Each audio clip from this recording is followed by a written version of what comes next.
Chapter 1190. Endless yellow sand and incessant gusts of wind. Standing on top of a sandstone peak in Silithus, Tyrant, who was standing beside Duque, combed her dark blue hair. Even so, she could not stop the wind from blowing her hair like willow branches. The few strands of silver hair in front of her forehead added a mysterious aura to her blue hair. At this time, Gavin Rad came up to Duque and wagged his tail. "Boss, if I free the poor Wind Prince, will he reward me with the divine weapon?" Although Duque wanted to say yes, he knew what was going to happen next. A lonely and pained soul, imprisoned for 25,000 years. No one knows what will happen during this time. This is why I gathered so many strong people in case. Feeling the seriousness in Duque's voice, Gavin Rad also realized that what was going to happen next might not be as good as he thought. "Oh, alright, if this is my fate, I will accept it." From being frivolous and excited to being serious, Gavin Rad's transition was so skillful. Indeed, even the most unreliable Gavin Rad had matured. Gavin Rad turned around and ran down to prepare. Suddenly, Tyrant secretly held onto Duque's hand. "Sorry, Duque, I suddenly thought of Illidan." They were both deeply in love, but it seemed like Illidan and Prince Thundran did not have a good ending. One was imprisoned for 10,000 years, then fell to the path of demons.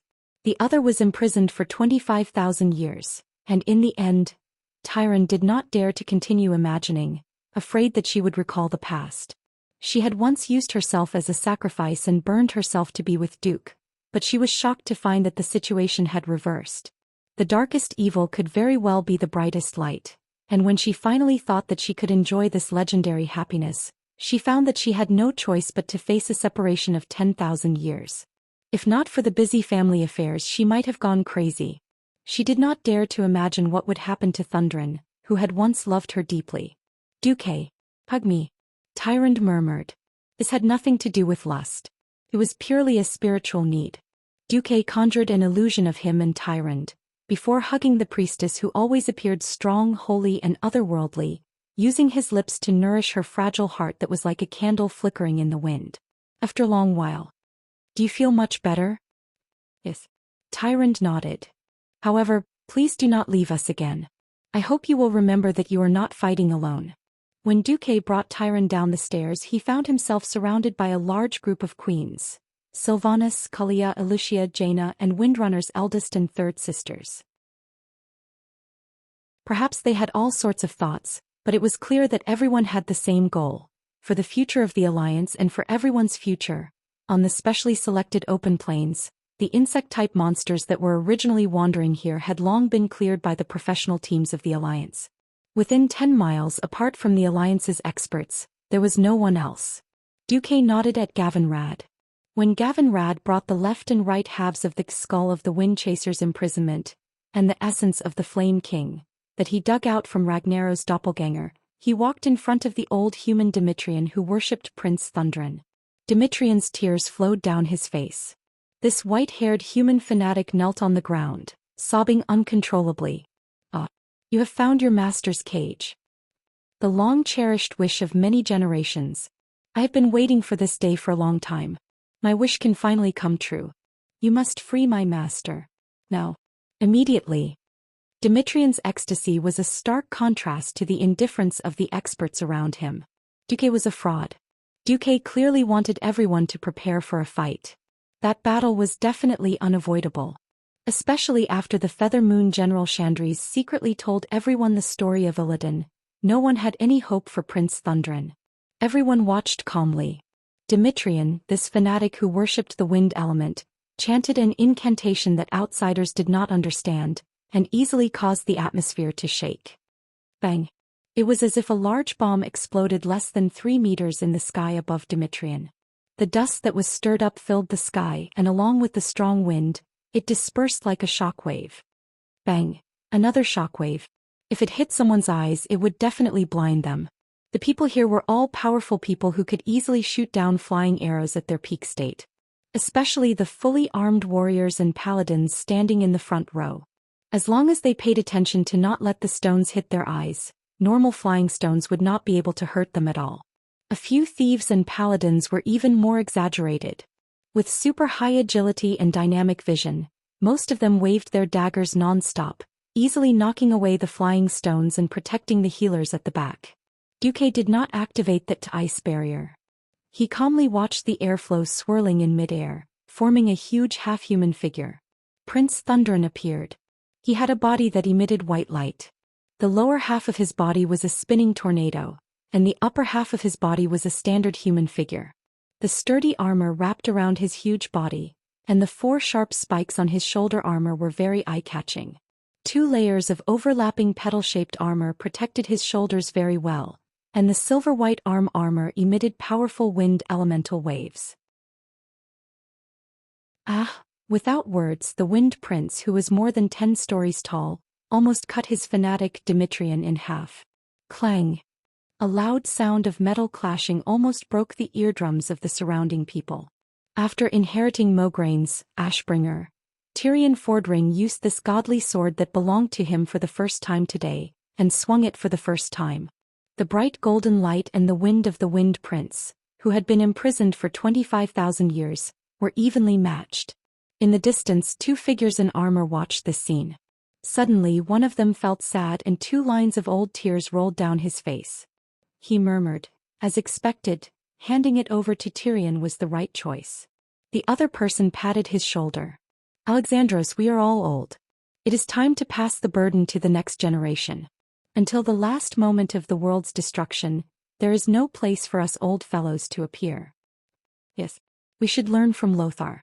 If we do not take over the position, it will only hinder the growth of the next generation. No one expected that after today the 2 great marshals of the Alliance, Mograine and Abendis, would hand over their military power at the same time, and go to the logistics department to train new soldiers. The Scarlet Crusade was taken over by Sidon Dathrahan. The military power of Lordaeron was handed over to Tyrion Fordring. Chapter 1191. At that moment, no one knew that the 2 of them had made such a decision. Everyone's attention was still on Prince Thundren. Looking at the Berserk Wind Prince, Dimitrian was dumbfounded. "My lord, why? No one from the Alliance had the time to answer him. Everyone knew that it was most likely the 25,000 years of imprisonment that made Thundren the Wind Pursuer lose his mind and sink into madness. The wind elements in the atmosphere had already begun to boil. It was not an exaggeration to call them storm elements. Violent hissing sounds erupted everywhere in the sky. The weather in the sky suddenly changed. The clear sky a moment ago was now occupied by a gloomy storm. Just as the storm elements boiled to their strongest point, accompanied by the faint sound of thunder, Thundren the Wind Pursuer's figure began to extend infinitely, suddenly occupying almost the entire sky of Silithus. What kind of giant elemental was that? Just his huge body was enough to cover the light of the sun and moon. He himself was a bigger cover than the clouds. It was as if his huge figure could replace the entire atmosphere, shrouding everyone and becoming a terrifying shadow that could not be removed. And just as the storm let out its most terrifying howl, all of Silithus, no matter whether it was animals, plants, mortals, or even some existences that transcended the mortal world, they were all stimulated violently. That was the oppression of the soul. Those that were slightly weaker were already shivering, their faces showing the darkest fear. That came from the memories of their ancestors, deeply imprinted in their genes and the deepest part of their bloodline. That was the most terrifying period of the Dark Empire 25,000 years ago. On the continent of ancient Kalimdor, the ancient god Thun and the wind elemental lord attacked each other, leaving behind a terrifying memory. Hey, that's not right. We saved him and he returned our kindness with ingratitude. Why does this guy feel like he's stronger than Ragnaros? Gavin Rad, who was at the front, muttered. Suddenly he felt a hand on his pauldron from behind. Duque. Who was Duque? No one knew when he had come to the front from the back. He looked up at Prince Thundren, who was constantly baring his fangs and brandishing his claws, making weird noises and crazily expanding his body. He suddenly revealed a strange smile. Hey, did none of you think of giving him a kick? Give him a kick. How? The opponent was a formless wind elemental. Wait. At this moment, everyone finally realized that the source of the wind was the skull of imprisonment of the Wind Pursuer, that someone had placed on the ground as an offering. Duque's kick was like a kitchen knife cutting a wire, and it was accompanied by thunder and lightning. It was this kick of the nature attribute that caused the originally perfectly placed skull to become crooked. Ah!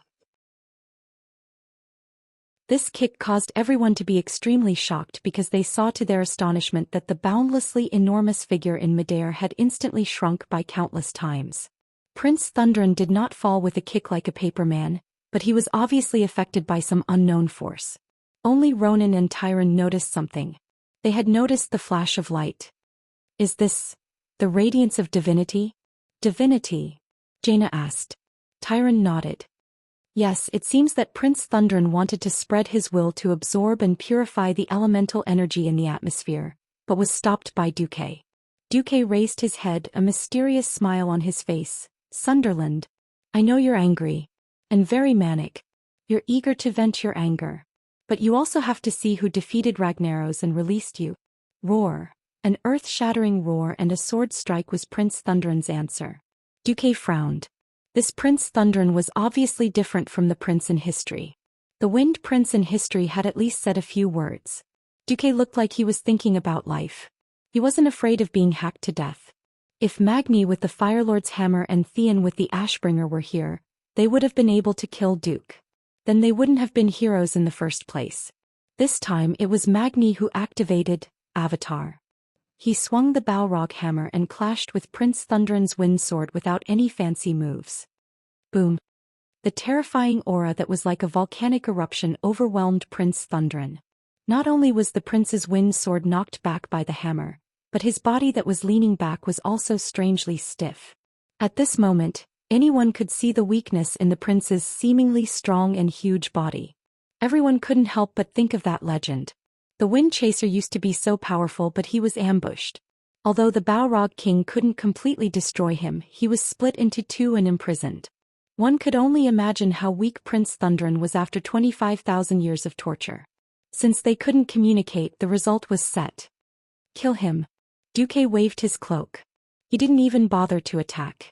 That's right. Prince Thundren looked strong, but he was actually weak on the inside. 20,000 years of imprisonment had caused him to degenerate in all aspects, including his rationality. A weakened version of an elemental lord that only had its basic instincts and no special skills left, only knowing how to randomly hack and slash, could only be considered a large target.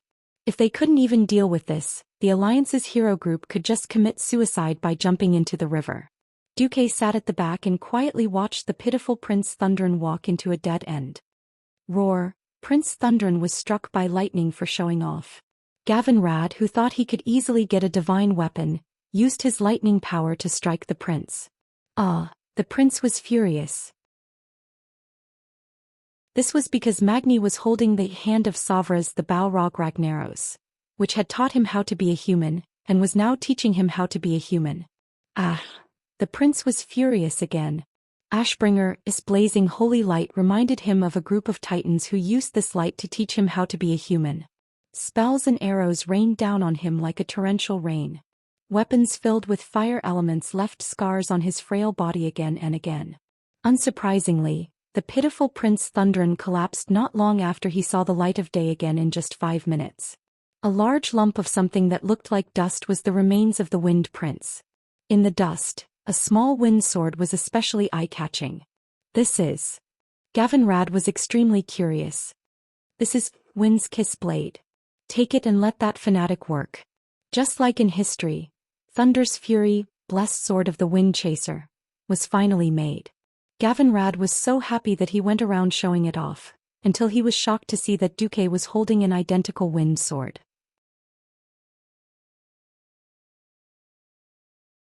Chapter 1192.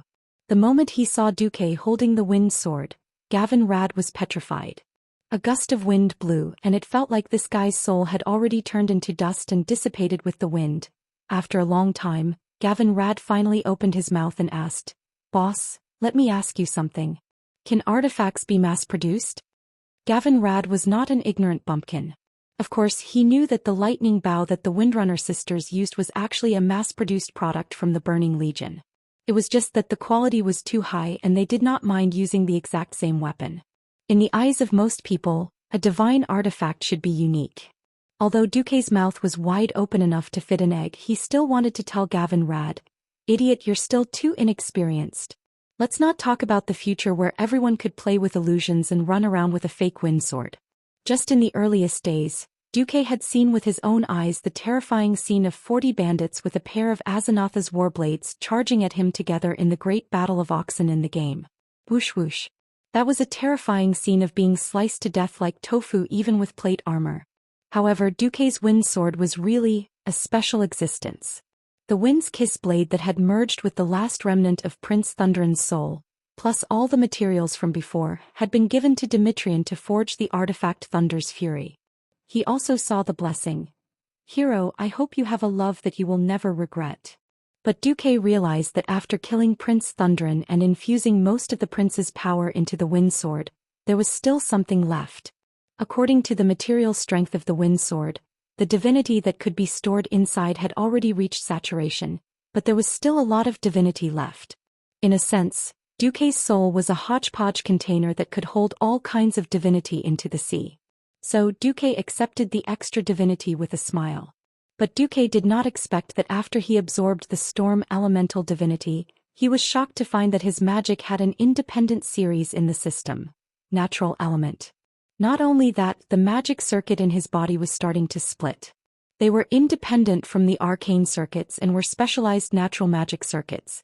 Although he had previously obtained the power of wind and lightning from the storm altar, it had always been a simulation of nature mana converted from arcane power. It was not an independent power. Now it was clear that his power had formed independently. With the addition of the divinity of wind, Duque's personal divine artifact also changed. Duque's integrity. Attack 1 to 999, every attack deals 220 fire damage and 150 nature damage. One-handed long sword. Soulbound to Duke Marcus. Duque's integrity special effect 4, reality transformation. With the support of the divinity of wind, you can transform the appearance of this sword into any sword weapon you have seen with your own eyes. According to your own strength attribute and your understanding of the artifact, you can display a certain degree of the artifact's power. Its maximum power does not exceed 70% of the original. With regards to this new feature, Duque was convinced. This was clearly asking him to play the imitation game to the end. Fine. It's useless for a mage to use the wind sword, but I can cosplay with a fake one, right? That was why when Duque was experimenting with the new effect, Li Gui met Li Kue.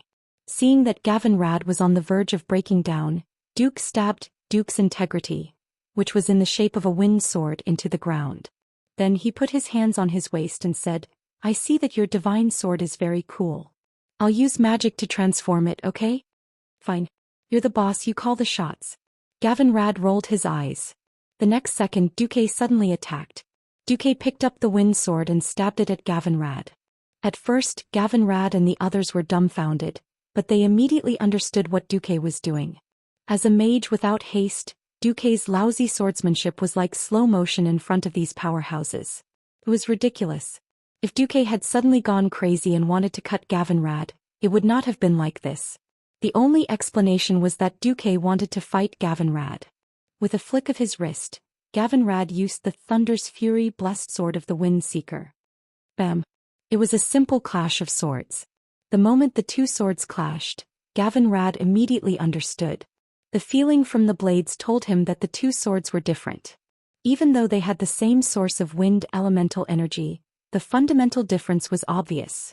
Duque's sword did not have Prince Thunderon's soul. Only Gavin Rad's wind sword was the real deal. Gavin Rad could feel that the sword in front of him did not have as much wind elemental energy as his, but it had fire elemental energy. Wind and fire elemental energy? Gavin Rad suddenly understood. A normal powerhouse who was proficient in one element was already a powerful powerhouse. For example, Ronan had studied arcane magic to the extreme and became the chairman of the Dalajan Kiran Tor Parliament. Duque actually wanted to reach the peak of the four elements of earth, water, fire, and wind. And this was not an unattainable dream. It was a goal that could be achieved. Because Duque had already obtained the divinity of two of the strongest people in the territory. "Boss, you have indeed chosen a different and noble path." Gavin Rad could not help but be in awe and put away the wind sword of his own accord. As Duque put away the sword, he also removed the illusion of Duque's moral integrity. Everyone could finally see that Duque's divine artifact had returned to that strange spiral conical shape. Duque smiled evilly. Everyone's path is different. You choose your own path. Even if the end of the path is hell, you have to finish it even if you cry and kneel, right? Yes. Gavinrad's eyes flashed and he suddenly stiffened up. Alright. Gavinrad, it's rare to get a divine artifact. Don't you want to try the sword? Of course. Gavinrad said decisively. Leave the Riedrige Mountain defense line to me. Duque smiled. That's good. Dear Mr. Storm Knight, Ronan, Jaina, and Elusia will accompany you. I will go to the barren lands with Tyrion.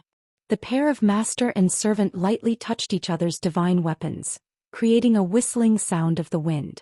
The two divine artifacts of the same origin swung apart. At this moment, at the barrier between the barren lands and the dwarves' territory of Loch Moden, the dwarves had built the Greyclaw Mountain defense line according to Duque's suggestion 5 years ago in order to prevent attacks from wild beasts and Black Rock Mountain. It was a fulcrum formed by many fortresses, and it was connected to a continuous stretch of the city wall. Brian was very annoyed.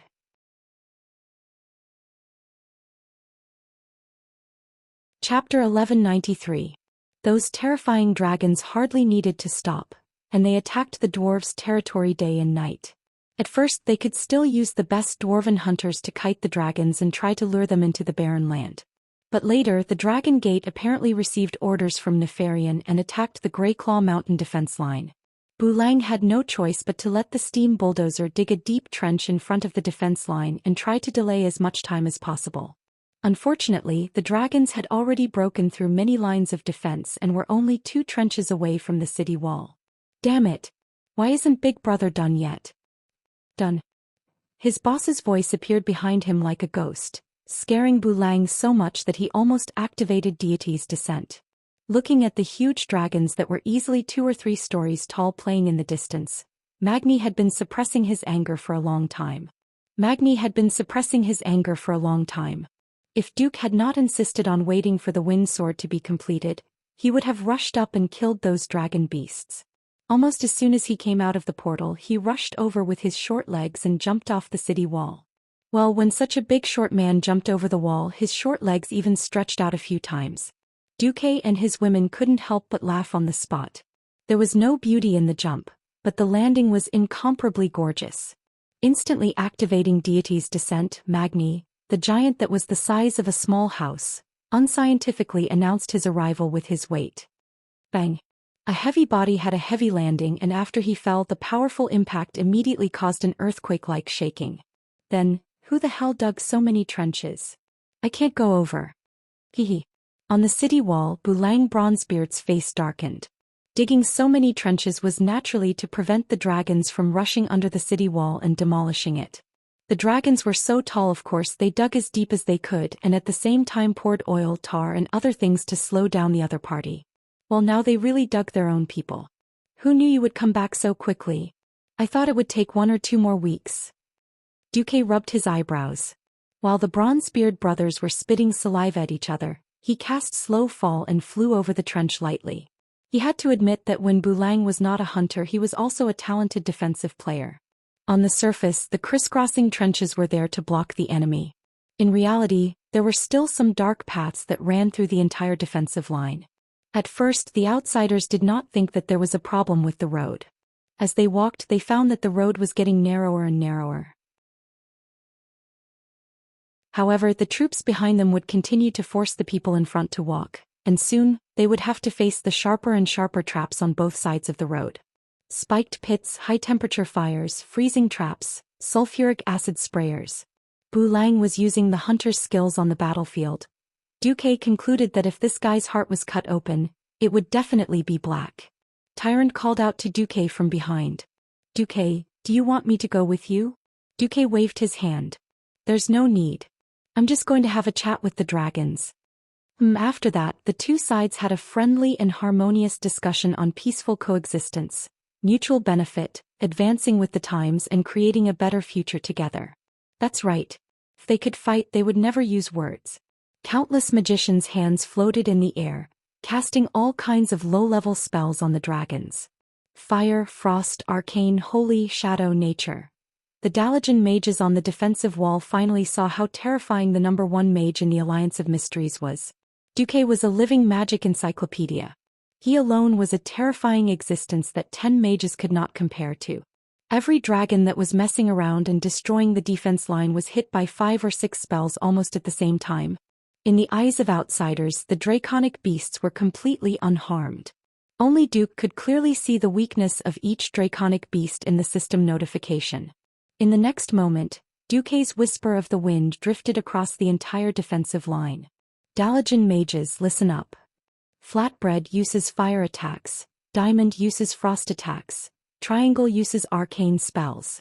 After giving his orders, Duque added, leave the rest to me. The mage's heart started beating rapidly. Actually, the method of fighting the dragons had long been tested. It was nothing more than using various elemental attacks to find out which element the dragon's weakness was.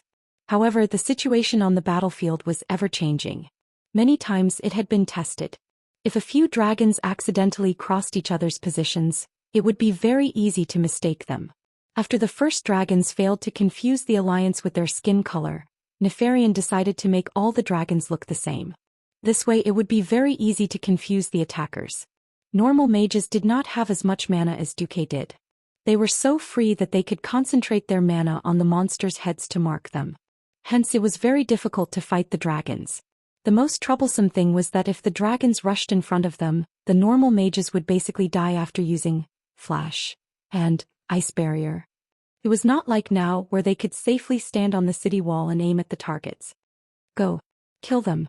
For the Alliance, let these monsters see the light of Dalajan magic. The mages were excited. It was the climax. They fired with all their might. Duque strolled leisurely in the turbulent flow of elemental energy. Low-level mysticism was destined to be unable to break through high-level mysticism. The difference in levels was too great. The low-level magic would naturally be repelled by the highly concentrated mana on the magic shield around Duque. Duque kept flashing in and out of the battle line. He directly flashed behind the dragons of the nature element and used Duque's moral principles to teach them a lesson. These dragons were the product of extremes. They had extraordinary resistance to attacks and magic of other elements, but against the elements that restrained them, they could deal 10 times the damage. Basically, with the power of Duque's Tang poetry swordsmanship, a single slash would be enough to kill a dragon. The so-called moral principles were to throw it out, pick it up, throw it out, pick it up, throw it out, pick it up. Wait a minute. Something seems wrong? Have I, Duque, ever had moral principles? Cough cough. Please don't mind these small details. On the city wall, Aurelia initially shot a few arrows at the unmarked monsters. However, when she saw how happy Duque was, she stopped moving. Haha. Do you think Nefarian noticed? Sylvanas laughed. It's impossible not to notice. Unless the Black Dragon King is an idiot. At the same time, on the highest floor of the Blackrock Spire, Nefarian swept all the food on the table to the ground in anger. Bastard. The appearance of the wind sword at the Reedridge Mountains did not mean anything. The Balrog hammer at the front line in the barren land could definitely prove that Ragnaro's avatar was dead.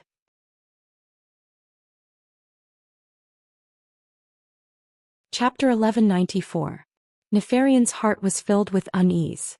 The dragon beast that he was so proud of was easily defeated. The Alliance's cautiousness made it so that the dragons did not cause any substantial damage. He thought that the Alliance's strategy of trading space for time was just a last-ditch struggle. Now, in the magic mirror, the corpses of the dragons all over the mountains were a slap in his face. His invention was not even worth mentioning in Duque's eyes. Fear gripped his heart. Victory could cover up everything. Failure could make all the uneasiness and fear emerge. Seeing Duque slaughtering his dragons like pigs with a strange spiral sword, no matter how calm Nefarian was, he could not help but think of the fate of his father and sister. His father, who was better at fighting than him, was once insufferably arrogant and dominated the planet Azeroth for tens of thousands of years. However, his father's dragon head was already hung in the Dragon Sleep Temple, and even his soul was being punished by his ancestors in the Dragon Sleep Temple. His sister, who was more cunning than him, was still in Stormwind City not long ago and almost stole the supreme power of Stormwind City. Now, at night, she shamelessly submitted to a human and was ridden by him to enjoy his pleasure. During the day she was also ridden. She dominated the world as a humble mount. The human Nefarian walked down from his throne and paced back and forth. He was thinking about all the possibilities. At this moment, a strong yet weak existence suddenly broke into his domain. He almost immediately sensed the other party's intrusion. He said it was strong because the other party's soul was extremely condensed. He could easily sense that kind of commander-level aura that was not deliberately suppressed. He said it was weak because the other party did not seem to have a physical body. It was just an unimportant projection. Nefarian frowned, turned around and stepped onto the throne. He said loudly, "Come out." An extremely beautiful and coquettish woman stepped out of the void. With curved horns, black bat wings, a nimble black tail and typical hooves, she grandly showed her identity to Nefarian. "Burning Legion Beginner Void Lord Aless greets you, Great Dark Dragon King." Nefarian narrowed his eyes. He did not have the slightest good impression of this demon lord's visit. That's right, black dragons were just that unsociable. They didn't like their brethren of other colors and they hated demons even more. "If you have something to say, say it." "I'm in a hurry to do the experiment," Nefarian said, displaying his geek nature. Hehe. "Now that the Alliance is about to kill their way to your throne?" Auras smiled seductively. She put her hands on her hips, showing off her beautiful S-shaped curves. Humph. Nefarian's face was cold. Noticing that Nefarian's patience was reaching its limit, Aureus chuckled and said, "The great Lord Kil'jaeden already has a plan to dismember that damned alliance. All you need to do is not to be defeated by Duke Marcus so quickly. Or, after you are defeated, you must be willing to escape this place that will send you to hell. As long as you're alive, those mortals won't be able to sleep well." He. Bastard. Nefarian suddenly flicked his finger and a black flame shot across the void and landed on Auris's body like a bolt of lightning. Auris was instantly burned to ashes, but so what? The cunning female evil demon, from the beginning to the end, she had only sent a menacing phantom into the room. It was not even a doppelganger. Nefarian was very unhappy. He was so unhappy that he was about to explode like a volcano. "Bastard demon. What do you think I, the king of the black dragons, am? Damn it." 3 seconds later, the entire Blackrock Tower was suddenly filled with a terrifying dragon roar that could split the earth and mountains. Roar. In the Blackwing's nest, every single dragon revealed a horrified expression. Every Black Iron Dwarf craftsman and every Blackwing Goblin craftsman either hugged their heads and fled, or knelt on the ground and trembled. No one knew why their master, the king of the black dragons, Nefarian, was suddenly so angry. At the highest level of Blackwing's nest, Nefarian sat on the throne that the most outstanding goblin technician had made for him. Nefarian panted heavily. He was forcing himself to calm down. This was purely for the sake of calmness, for the sake of calmness. A voice responded to his call in his spiritual sea. This will was so powerful that even though Nefarian knew that the other party was just a divine thought as a demigod, he still had a terrible illusion that he couldn't even resist the other party's divine thought. "Hee, are you finally willing to call me? I agree to the conditions you mentioned last time. I will offer my sister, the purest princess of the black dragons, Onyxia, as a sacrifice," Nefarian said in a low voice. Your so-called sacrificial offering isn't in your hands. Offering something that doesn't belong to you as a sacrifice, are you kidding me? I have endless time to wait, but it doesn't mean that I am willing to wait for endless time. Within 100 days I want to see my sacrifice. If I don't see it, you know the price. Nefarian trembled all over and finally gritted his teeth. "You will see it. Very good. You will get what you want." The voice finished the last note and floated away. At this moment, on the battlefield in the barren land, the Alliance was cleaning up the battlefield. The ferocious group of dragon beasts had long been slaughtered to pieces.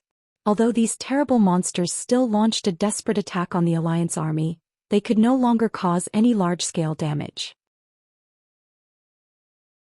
After the dwarves' most elite royal secret room guards activated Deity's Descent, they carried the berserk dragons and then a group of mages concentrated their attacks. Of course, there were more exaggerated ways to fight. Wahaha. Die. as Duque's mount, a certain princess made a lightning raid, fell from the sky with sharp and huge dragon claws, grabbed the necks of 2 dragons in one breath, and then with a flap of her wings, climbed rapidly, and finally dropped the dragons at a height of more than 500 meters, playing free fall. Dragons were not giant dragons, they had no ability to fly. So what if their resistance was high? Their own weight, coupled with the acceleration of gravity, was the most terrible killer. Bang, bang, bang. Every fall of a dragon was bound to hit a number of dragons as a cushion. If they were hit, it would be a bloody mess and several corpses would be broken into pieces, indistinguishable from each other. It seemed that Xianxia was addicted to playing with airdrop dragon bombs. Hee. Master. Am I not awesome? In the face of the princess of the black dragon asking for credit, Duque always felt that her flight trajectory was funny for a while and for a while, but he could not discourage her enthusiasm, so he could only say, not bad, not bad. At this moment, Duque suddenly felt an inexplicable fear.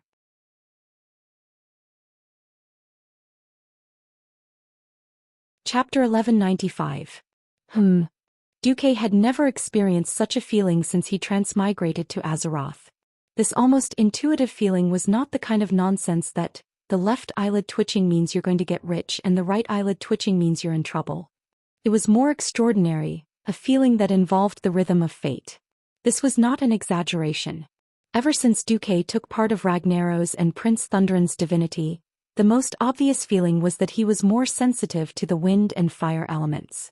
The 4 elements of earth, water, fire, and wind were the basic elements that formed the world of Azeroth.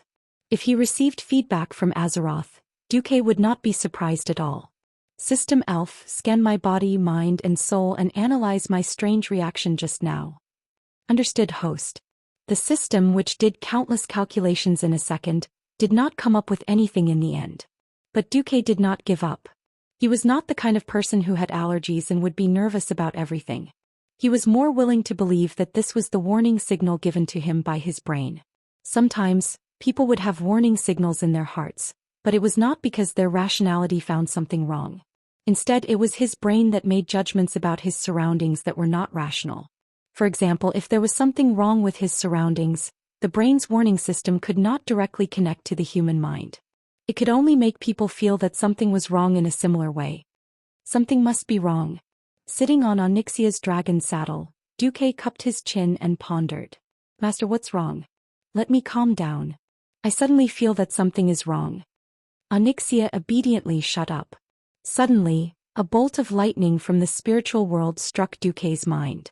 He knew where his problem was, as a transmigrator, although he also understood that the future of this world would not develop 100% according to the history he knew, but after using foresight time and time again to gain advantages and benefits, Duque's subconscious had already determined that everything would develop in order. Obviously, this was not possible. The occurrence of some major events required time to ferment and specific conditions to trigger, but there were many events that could erupt unreasonably. Who the F***CK said that Nefarian had to hide in the highest floor of Blackrock's spire like an idiot and wait for Duque to lead the team to slay the dragon? Who the hell said that other forces couldn't take advantage of this opportunity to stir up trouble? There were plenty of people who were qualified to cause trouble. Looking at the bigger picture, the Burning Legion's big 3, the 5 ancient gods and the 4 elemental lords, which one of them did not have the power to shake the world with just a stomp of their feet? The smaller ones were the Lich King Illidan, the evil god hacker that the forest trolls worshipped, and various giant dragons that were seeking death. Even the smallest forces were innumerable.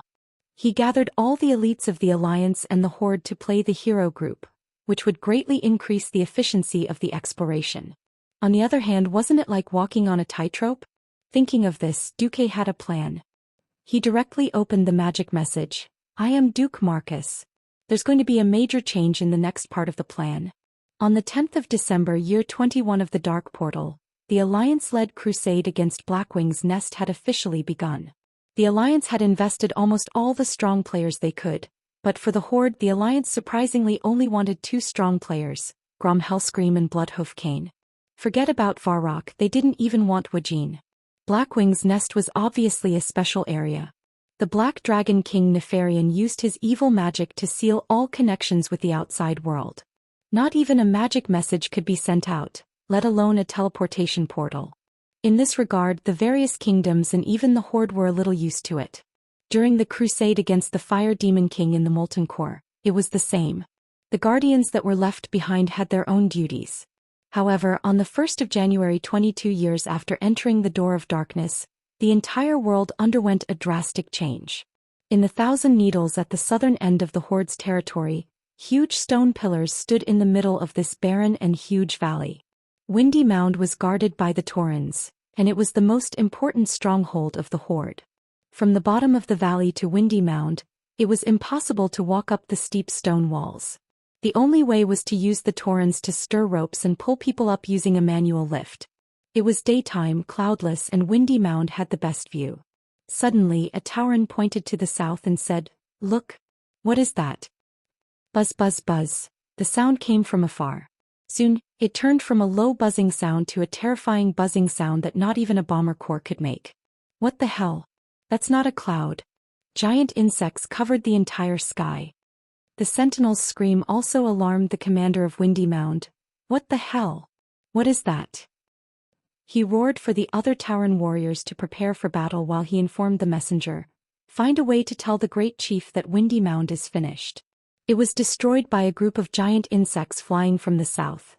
Within half a day, bad news came one after another. Dozens of attack reports were placed on Thrall's desk. This was thanks to the magic communication system provided by the humans. The unskilled trolls worked hard to spread the news. At least, Thrall was not like the previous tribes, where it would take several days to receive news from the distant border. From the Mosaic camp in the southwest of Feralas, to the Thousand Needles in the south and Gadgetsan in the Tanaris Desert where a large number of goblins gathered, and to the southern part of the Barren Lands, 1/3 of the tribe's control area had been attacked by giant insects. According to the report, these giant flying insects, which looked a bit like praying mantis, came from the Silithus area in the southwest of Kalimdor. These large insects did not distinguish between right and wrong at all. They were like locusts that attacked all living creatures along the way. Thrall tentatively asked Wajin, "Is there any news from the Alliance?" In fact, Thrall was asking if it was the Alliance's doing. Wajin smiled bitterly and handed Thrall a report that he had not noticed before. When Thrall saw it, he suddenly smiled bitterly because the report said that a large beetle army had attacked the Cavern of Time in the Tanaris Desert. Well, that was the lair of the bronze dragons. Even if the Alliance did not have the brains to want to cause trouble, they would never burn the dragon's head. After all, the bronze dragon king Nozdormu, who was known to have a bad temper, lived there. On the same day, a terrible floating city appeared without warning in the sea near Stormwind City. It was a huge, three-dimensional, diamond-shaped floating fortress. Its appearance naturally caused panic among the soldiers and civilians of Stormwind City. Damn it! What is that? On the tower next to Stormwind Port, Duke Bolvar Fordragon could not help but tremble a little.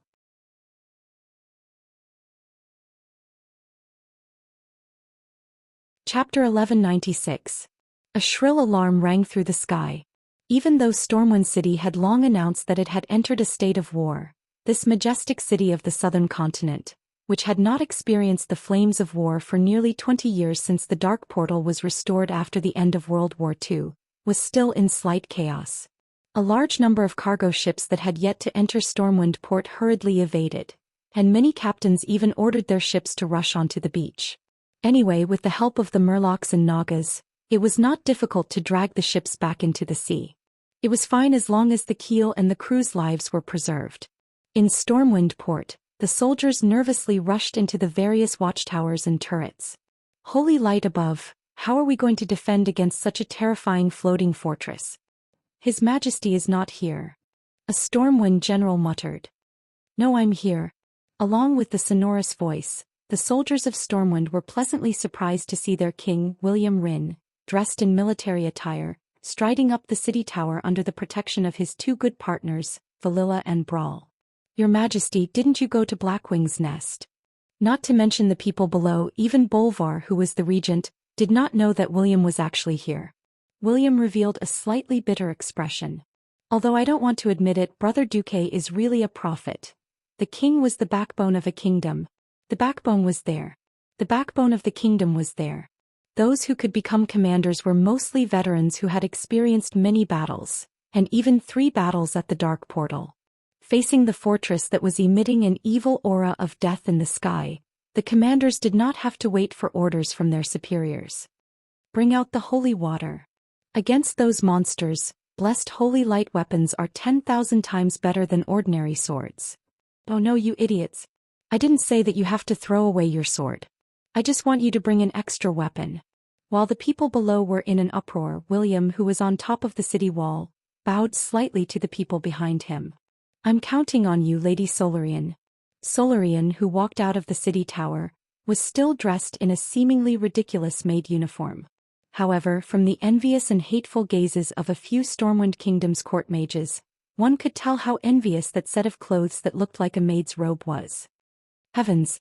They actually dyed the wavering robe black and white and changed it into a maid uniform. What a waste. Only the Marcus family could make a maid's dress out of something that even the great spellcasters were jealous of.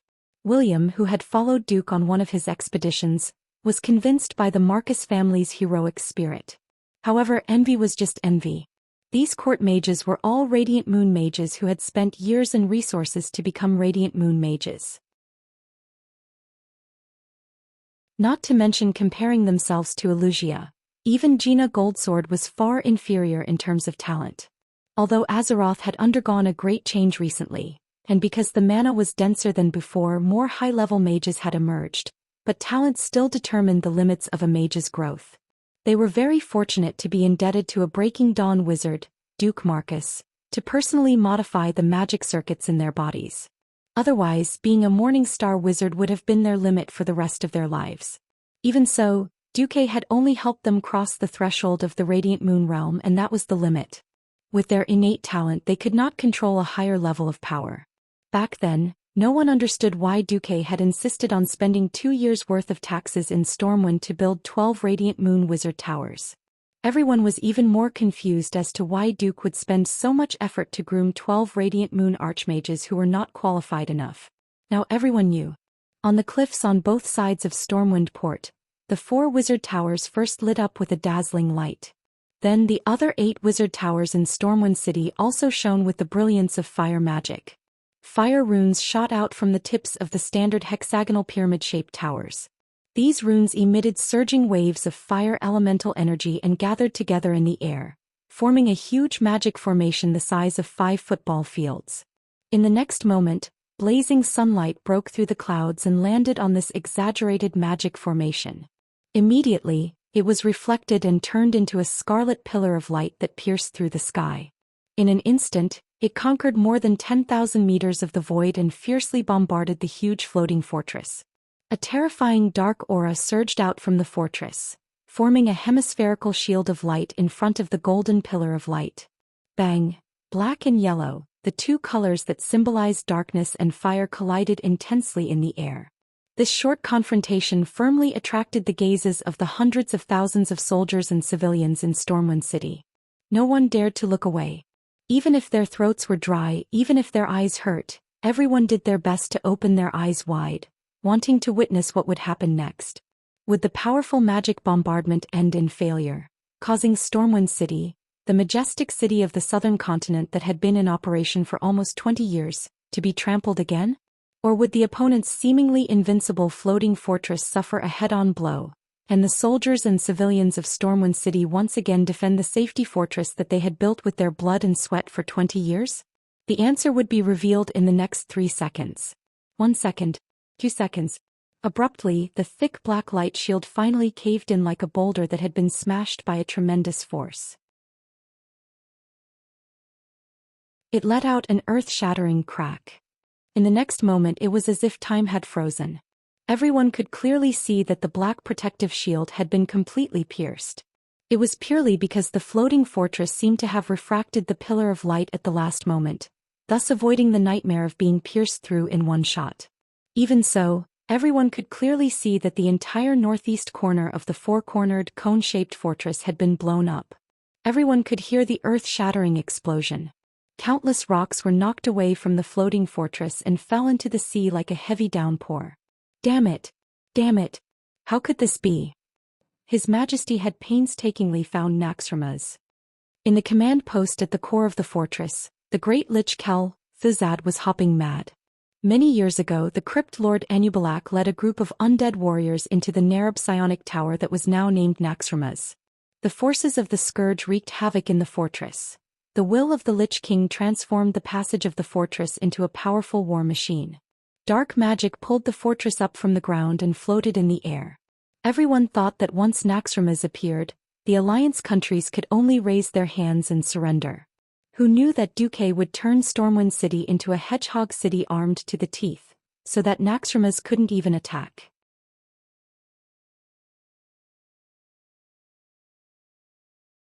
Chapter 1197.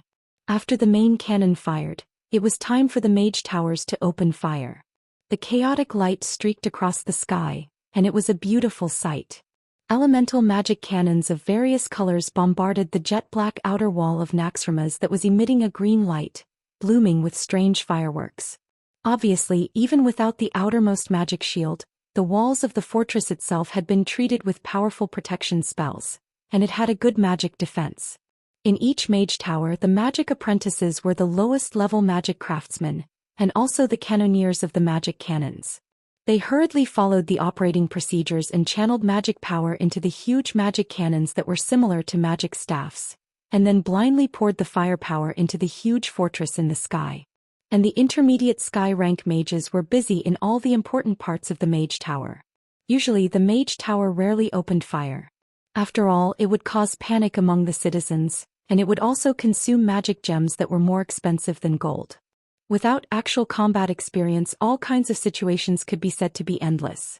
Solarian stood at the top of Duque's mage tower, looking at the scene in the magic mirror expressionlessly. As the full agent of Duque, she had almost 90% of the authority of this mage tower.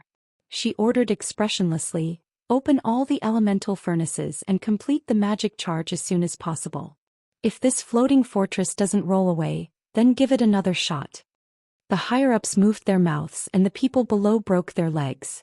Below them there was a commotion. In the floating fortress of Naxxramas, if the dead could have any other color, it would be ashen. Unfortunately, it was not possible. "My lord, what should we do?" A lich bowed and asked Kel Thizad. Kel Thizad exuded a strange aura and his red eyes flickered non-stop. In the end, his strange skull with two pairs of horns moved. "The mortals have indeed given us an unexpected surprise, but this does not mean that they are qualified to ignore the majesty of my lord. Go spread the glory of my lord and then we will go to the Iron Furnace Castle." It was as if a meteor shower fell from the sky. Every Alliance soldier knew that it had nothing to do with beauty and nature. It was a huge patchwork monster or a large zombie monster. Storm City could protect hundreds of thousands of people in the city from harm, but it could not protect the civilians outside the city. William was helpless as he watched the gigantic floating fortress fly away from Stormwind City and wreak havoc in the surroundings. William's irritable side came out. When the lives of his people were threatened, his ghost wolf roguish personality took over. He punched the solid battlement and the terrifying force caused cracks to appear on the battlement. "Gather our soldiers. Let the royal knights set off first. I want to destroy those damned bones." "Please wait a moment. Your Majesty, you should at least wait until Kudrin's Griffin Legion arrives." Right. It was best to wait for those ferocious birds. At least I won't be bothered by the gargoyles." Servanas, who was the first to speak, had no problem with it. The problem was the second person who spoke. That person had a lazy voice and it gave William a headache, especially the Earl of Stormwind insignia on his chest. Yep, it's Xianxia. She had been left by Duque to work for William. Duque had beaten her up with the dragon-taming whip a few times before she agreed. However, one of her requests was that Stormwind had to give her a proper name when ordering her around. Hence, there was one less Countess Katrana Anristo and one more Countess Xianxia. Although it was a little pitiful for the Princess of the Black Dragon to only be a countess, she was considered to have entered the alliance openly. Because of this, Duque had set 3 rules for everyone during the alliance meeting. She could work for them, but she had no say in any of the decisions. She also put forward a strange condition. She refused to be ridden by any male, and only agreed to let a few queens or the high priests of the night elves sit on her dragon saddle. William had a lot of respect for Cervantes, a heroine who stood up for her compatriots when they were in despair. He suppressed his anger, gritted his teeth and nodded in agreement. "All right. We'll deal with those despicable bones when everyone arrives." William's eyes were still fixed on the floating fortress. Waiting was painful. By the time the Griffin army from the Reedridge Mountain and the Watchtower arrived, Naxxramas had already wreaked havoc outside Stormwind City. Although William tried his best to evacuate the people, more than 50,000 people were killed in a short span of 24 hours. Most of them had been turned into zombies or skeleton soldiers. Gold's Hire town south of Stormwind City was completely razed to the ground. This also meant that the railway hub that ran through Stormwind City had been destroyed, and the railway traffic was paralyzed. Thuzad also ordered an attack on the Northshire Abbey, and destroyed 5 of Stormwind's new army camps. When more than 1,000 griffins arrived, Onyxia let out a long cry and flew into the sky. Together with a dozen pure-blooded fire hawks, Naxxramas began to recall his troops and flew towards the north. In 3 days Stormwind had left nearly 100,000 undead, and the ground was full of devastation. The problem was that even though the Alliance had gathered thousands of air forces after 3 days, they still couldn't do anything to this floating fortress. The terrifying negative energy magic cannons caused a barrage of bullets so dense that even Onyxia didn't dare to rush over, let alone the pure-blooded fire hawks and griffins. The Alliance's air force sent Naxxramas off almost all the way from the Elven Forest all the way to the north across the Scorching Canyon to Loch Moden to the wetlands across the straits, to the destroyed Torrent Fortress, to the Eagle's Nest Mountain and finally into the eastern Plaguelands. Every time they arrived at an Alliance settlement, Naxxramas would drop a large mass of shadow energy from the air, then drop a group of undead soldiers as seeds, and start a massacre everywhere. They weren't afraid that the Alliance would kill off their airborne troops. After all, they were all worthless bones. It wasn't that the Alliance didn't know that this move of Thuzad's was most likely to tie up the Alliance's forces and reduce the pressure on Nefarian in Blackwing's Nest. But the Alliance couldn't come up with a better solution. Because the Alliance didn't have the corresponding measures to fight against Naxxramas. They could only let the Blood Elf archers led by Sylvanas ride dragon hawks, and the Dalajan mages follow Naxxramas. They also did their best to coordinate with the troops on the ground. In the middle of January something even more disgusting happened. The Amani trolls hiding in the depths of the southeast of Long Song Forest, and the trolls in the east of Stranglethorn Vale who believed in the evil god Hacker, caused trouble at the same time. It could be said that there was no mastermind behind all this.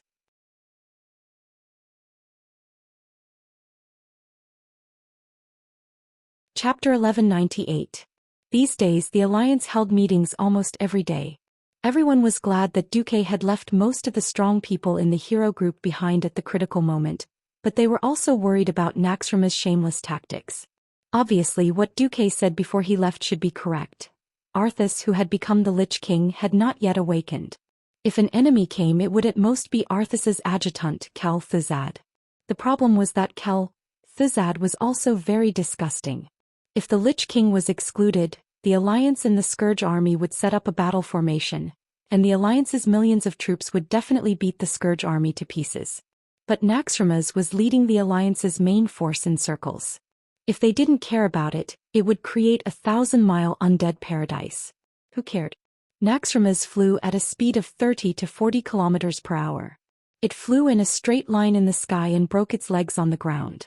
Even the strongest cavalry, 1 man and 3 horses, couldn't follow Naxxramas and run 500 to 600 kilometers a day. Fortunately, the Alliance had enough griffins now. 20 years ago they had fully trained them, which was why they had the huge scale of more than 3,000 adult griffins. If it was the second battle at the Dark Portal, including the old and the young, the griffins that could fight were only 1,000. The Griffin Legion was thoroughly exhausted. Apart from Onyxia and the dozen or so pure-blooded firehawks, no air force could withstand it. All kinds of plans, regardless of whether they were feasible or not, were put on the table. In the end there were 2 more reliable ones. One was to build a large number of dwarven airships, load them with a large number of explosives and crash into Naxxramas when they self-destructed. The other was to build a super-floating mothership that could rival Naxxramas. Of course, no matter which plan it was, it couldn't be done on the spot. Even if the gnome master craftsman Jurban had an IQ of 300, It couldn't be like some shameless transmigrator who could directly turn a blueprint into a blueprint. This was because in industrial machinery, the role of almost every gear and every transmission bearing needed to be constantly tested and debugged in practice to produce a relatively perfect set of machinery. The ready-made airships were all rubbish with a big balloon hanging on it. A single gargoyle could make the whole ship full of people fly in the air. There was still a long way to go to make an airship that could fly in the sky with just a propeller. In the end, the Alliance had no choice but to divide their forces. In the north, in the Sin Dorii kingdom, the famous troll killer Aurelia was leading Lor, Thema and the other blood elves, as well as some radiant moon mages, to suppress the uprising of the Amani trolls. The various kingdoms evacuated their citizens as much as possible, gathering them in the main cities with stronger defenses. On the southern front, Varian and the other two would lead the Stormwind army to deal with the trolls who worshipped the evil god Hacker in Zul, Gurub. The rest of the powerhouses chased after Naxxramas, while the elite troops played regional defense. Whichever kingdom they went to, the troops of that kingdom would surround and intercept Naxxramas' undead troops. As for the tribes in the Kalimdor continent that were beaten like dogs, none of the eastern kingdoms had the time to care about them. In Kalimdor, Sar was also badly battered. South of the crossroads in the barren lands, all the newly built villages of the tribes had been destroyed by the flying insects. The death toll was close to 20,000. More than 40,000 orcs and 20,000 Taurens had lost their homes. This was because the tribe's territory was relatively barren and sparsely populated. Sar didn't dare to imagine what would happen if the insects of Silithus attacked Durotor. The only fortunate thing was that the Night Elves and Queen Proudmoore of Theramore responded to the tribe's request for help and promised to send reinforcements as soon as possible. The army needed time to assemble, and the southernmost territory of the Night Elves, Grey Valley, was more than 2,000 kilometers away from Silithus. It was impossible to send the main force. The only ones who could come were the sentinels of the Feathermoon stronghold stationed on Sardo Island in the southwest of the Kalimdor continent. But no one expected that on the 5th of February, the undead floating fortress Naxxramas, which had disappeared from the eastern kingdoms, would attack the trolls' territory Darkspear Island in the middle of the night. On the 7th of February they attacked the Horde's main city, Agrima. On the 10th of February, they attacked the Tauren's main city, Thundercliff. Because the Horde seriously lacked long-range attacks. The destruction and casualties caused by Naxxramas to the Horde were at least 3 times that of the Alliance. More than 50,000 soldiers and civilians of the Horde died in battle. The vitality that they had recovered after crossing the Kalimdor continent could be said to have been swept away once again. On the 11th of February, after almost sweeping Thundercliff, Naxxramas turned around and seemed to be ready to attack Agrima again. Sal, who was almost forced to a dead end, finally officially announced that he would accept the Forsaken into the Horde and continue to provide support for the Horde's Mage Corps.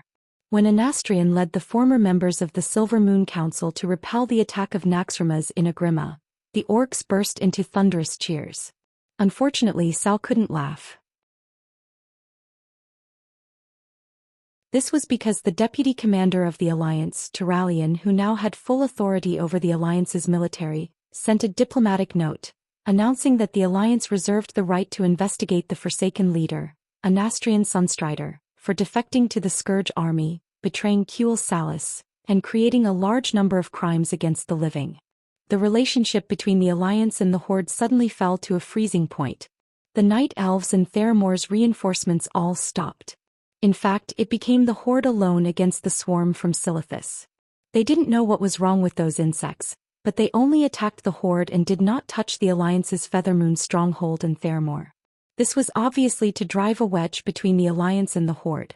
In Lordaeron City, after hearing the battle report, Turalian was silent for a long time.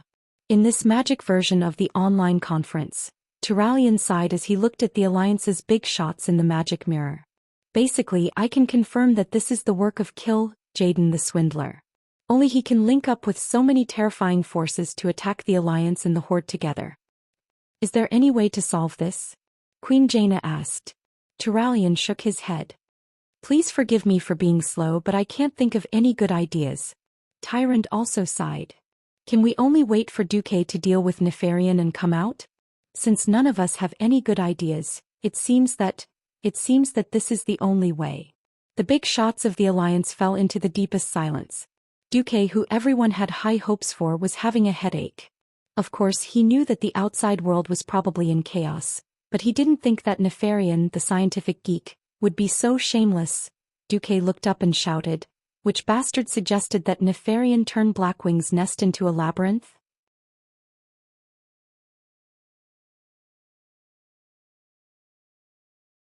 Chapter 1199. In this expedition to Blackwing's nest, Duque had been very low-key. There were only 10 people in the team and they were not short of saying to Nefarian, "Come on. Let's fight one-on-one." Of course, although they were few in number, their quality was definitely not low. Warriors: Magni, Kane and Grom. Paladins: Gavin, Rad and Tyrion. Mages: Duque and Lucia. Rangers: Vanessa. Rogues: Vanessa. Priests: Kalia. Excluding these guys, there were a total of 4 people with divine weapons. Just by looking at the number, it was definitely a third of the team that had attacked the Molten Core. Who would have thought that this arrogant black dragon who always had his tail in the sky would be so cowardly? Perhaps it was because Duke had killed his father, beat up his sister, slept with his sister and even became his mount. Nefarian wasn't just a normal coward but a super coward. If the Molten Core was only a few times bigger than what Duque remembered, the map was still the same. Then Blackwing's nest would definitely change beyond recognition. Originally, entering Blackwing's nest should have been through a short passageway, directly arriving in front of the wild Razorgore, a group of people playing a game of death with a bunch of messy dragons. Well, as soon as Duque entered the door, he shouted, "Holy shit!" Because they seemed to have fallen into the Greek myth, the Minotaur's labyrinth in Crete.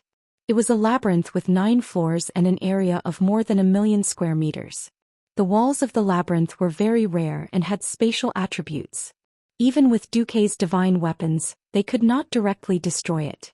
Actually, it was not that they could not destroy it, but the price of doing so was that Duque and the others could very likely fall into the void.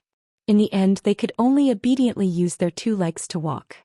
Fortunately, the labyrinth itself could not move and there really was an exit. After Duque used the system to record all the routes they had taken to ensure that they would not go back, walking out of the labyrinth became a matter of time. Even so, Duque and the others spent a month to walk out of this labyrinth.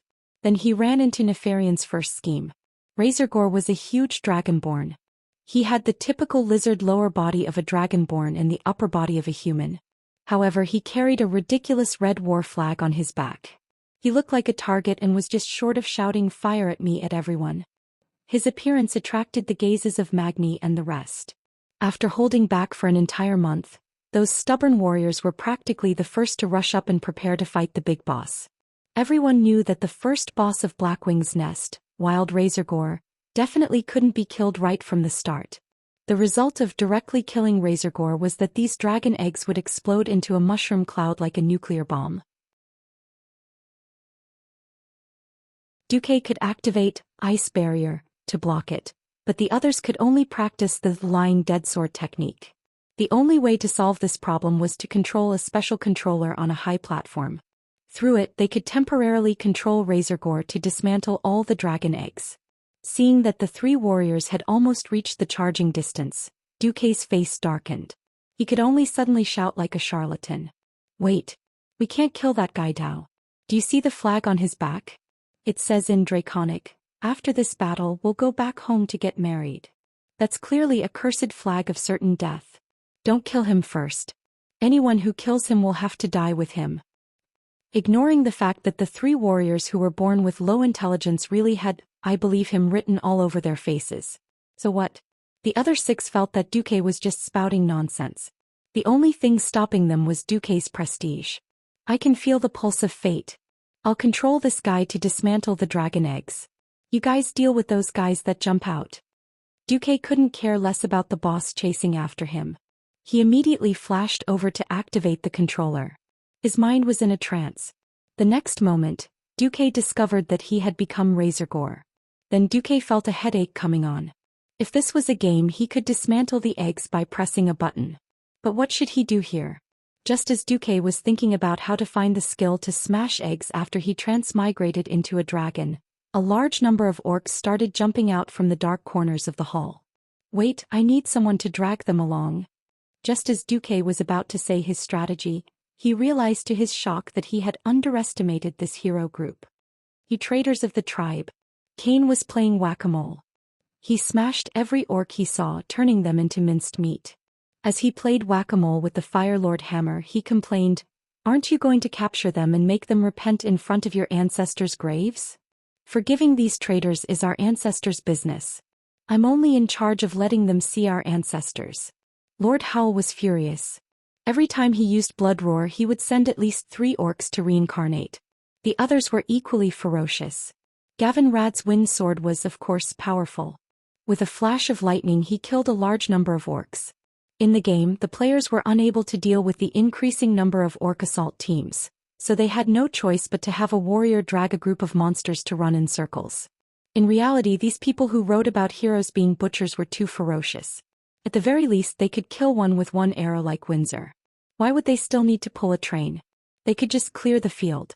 Just like that, Duque was able to leisurely scan Razorgore's brain, which had a very small capacity, and find the divine skill of opening dragon eggs hidden in his memory. Then he could easily destroy all the dragon eggs on the field. After dealing with the dragon eggs, this boss was a weakling. When Duque announced that he could deal with this guy, the group of bastards practically swarmed him. You're stabbing the boss? What a coincidence. I'm stabbing too. How about we do it together? Sure. Let's stab together. The 4 godly weapons, Duque's moral integrity, Ashbringer, Firelord's hand, and Thunder's fury, continuously shone with a radiance that belonged only to them. The result of the 4 beasts attacking together was that the number 1 boss of Blackwing's nest could not last more than 10 seconds before he died. The moment the wild Razorgore died, the Blackrock orcs that had swarmed him scattered in fright. Come back. You bunch of cowards. Have you all forgotten the glory of the Blackrock tribe? Grandpa Howl flew into a rage. Seeing Razorgore fall, Duque let out a sigh of relief. It's fine now. We'll just kill our way through. There shouldn't be any leaders who can stop us. They're just going to die one by one. Duque cursed in his heart. If they could attack together, why did they have to die one by one? The next moment, the wall leading to the second boss suddenly collapsed and 4 powerful auras surged out. Duque's face was stiff. Pretend I didn't say anything.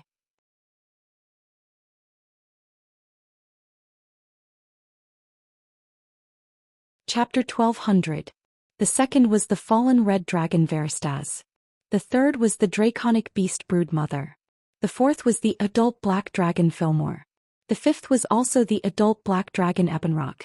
It could be said that other than the fallen red dragon, if the other bosses came one by one, they would definitely be sent to their deaths. But if they came together, it would be fun. The ancient red dragon Veristaz's movements were incomparably ferocious. A pair of scarlet claws tore through the wall in front of him as if it was a piece of paper. He was clearly using the most direct method to tell Duque and the others what an ancient beast was, but his mouth was muttering something that made one's heart ache. Duke Marcus. It's too late.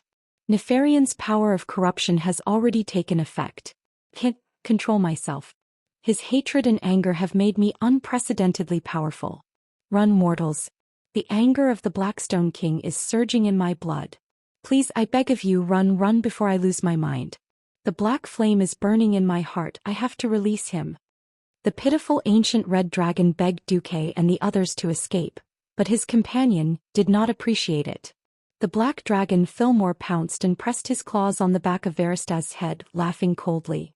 Idiot. Since you've fallen, you should enjoy the pleasure of falling.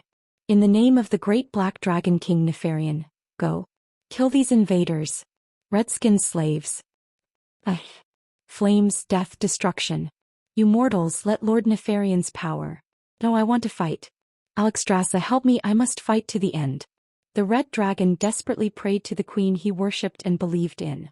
Unfortunately, his queen was destined to be unable to answer his call. This was because Alexstrasza was either trapped in the void battlefield in the universe, unable to leave, or she was dealing with the Silithus bug tide.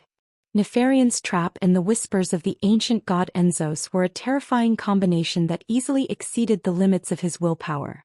Veristaz, who was crying dragon tears and uttering the most unbearable words of repentance, pounced on Roland. On the other side, Magni, Grom and Kane shouted the same name, Duque.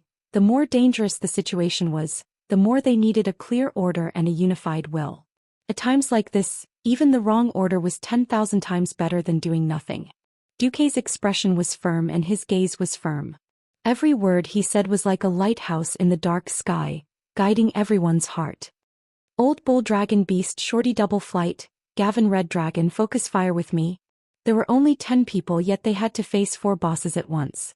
If it were any other team, they would have already chosen to bow their heads to fate and await death in despair and fear. They, on the other hand, had gone through so many trials and tribulations along the way. When had they not faced terrifying existences that transcended the mortal world as mere mortals? The Lich King, Archimonde Ragnaros. He wrote his will again and again, but every time he came back he would throw it into the wastepaper basket with a bitter smile. Looking back he felt a sense of relief in his heart. A true warrior dared to face the most terrifying life. In the face of evil someone had to stand up. Since fate had chosen him, then he would use the brightest smile to face the darkest and most hopeless situation. As long as he believed in Duque he might once again be able to turn the enemy into ashes in the blink of an eye. Ha ha ha. Who was laughing so boldly? Ha ha ha. Who was it that was facing a tragic death? At this moment where time seemed to stop, everyone in the team suddenly let go of everything. No race, no gender, no occupation. Come on. Let's hurt each other.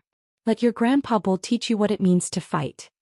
Kane charged forward violently, crashing straight into the dragon leader, Brood Mother Leroy.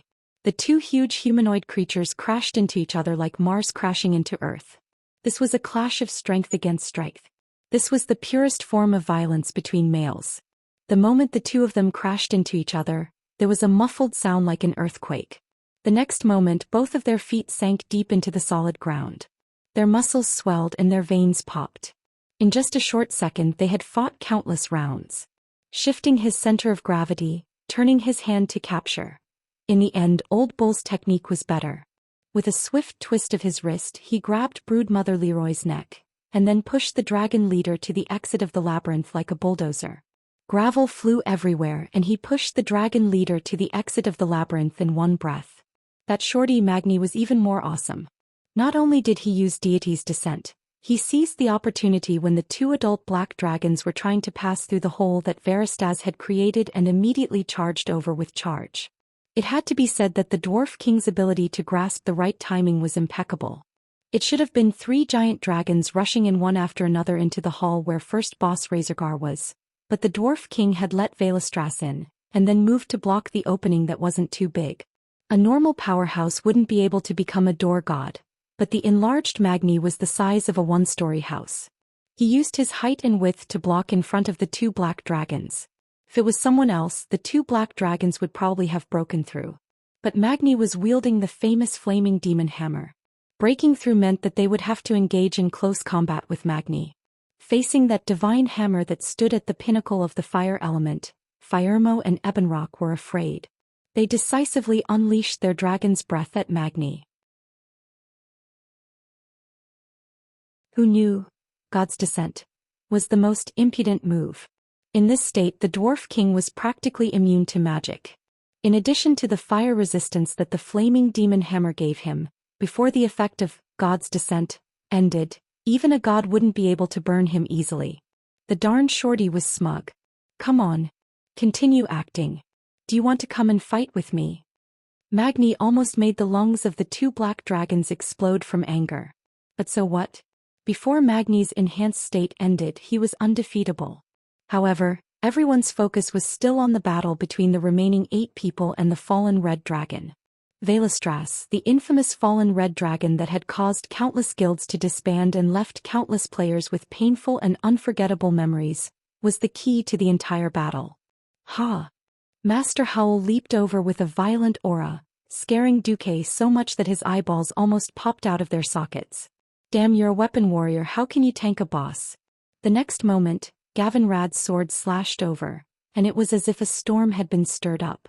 The powerful nature attribute damage easily attracted the red dragon's attention. Remember, little red dragon, the person who killed you is called Gavin Rad.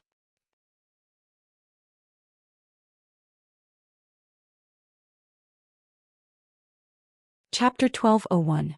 Duque bared his teeth. In the past, Gavin Rad was a good young man who knew his place. When he was Duque's bodyguard, he stood guard at the door and didn't ask questions that he shouldn't ask. If anyone dared to come, he would block them.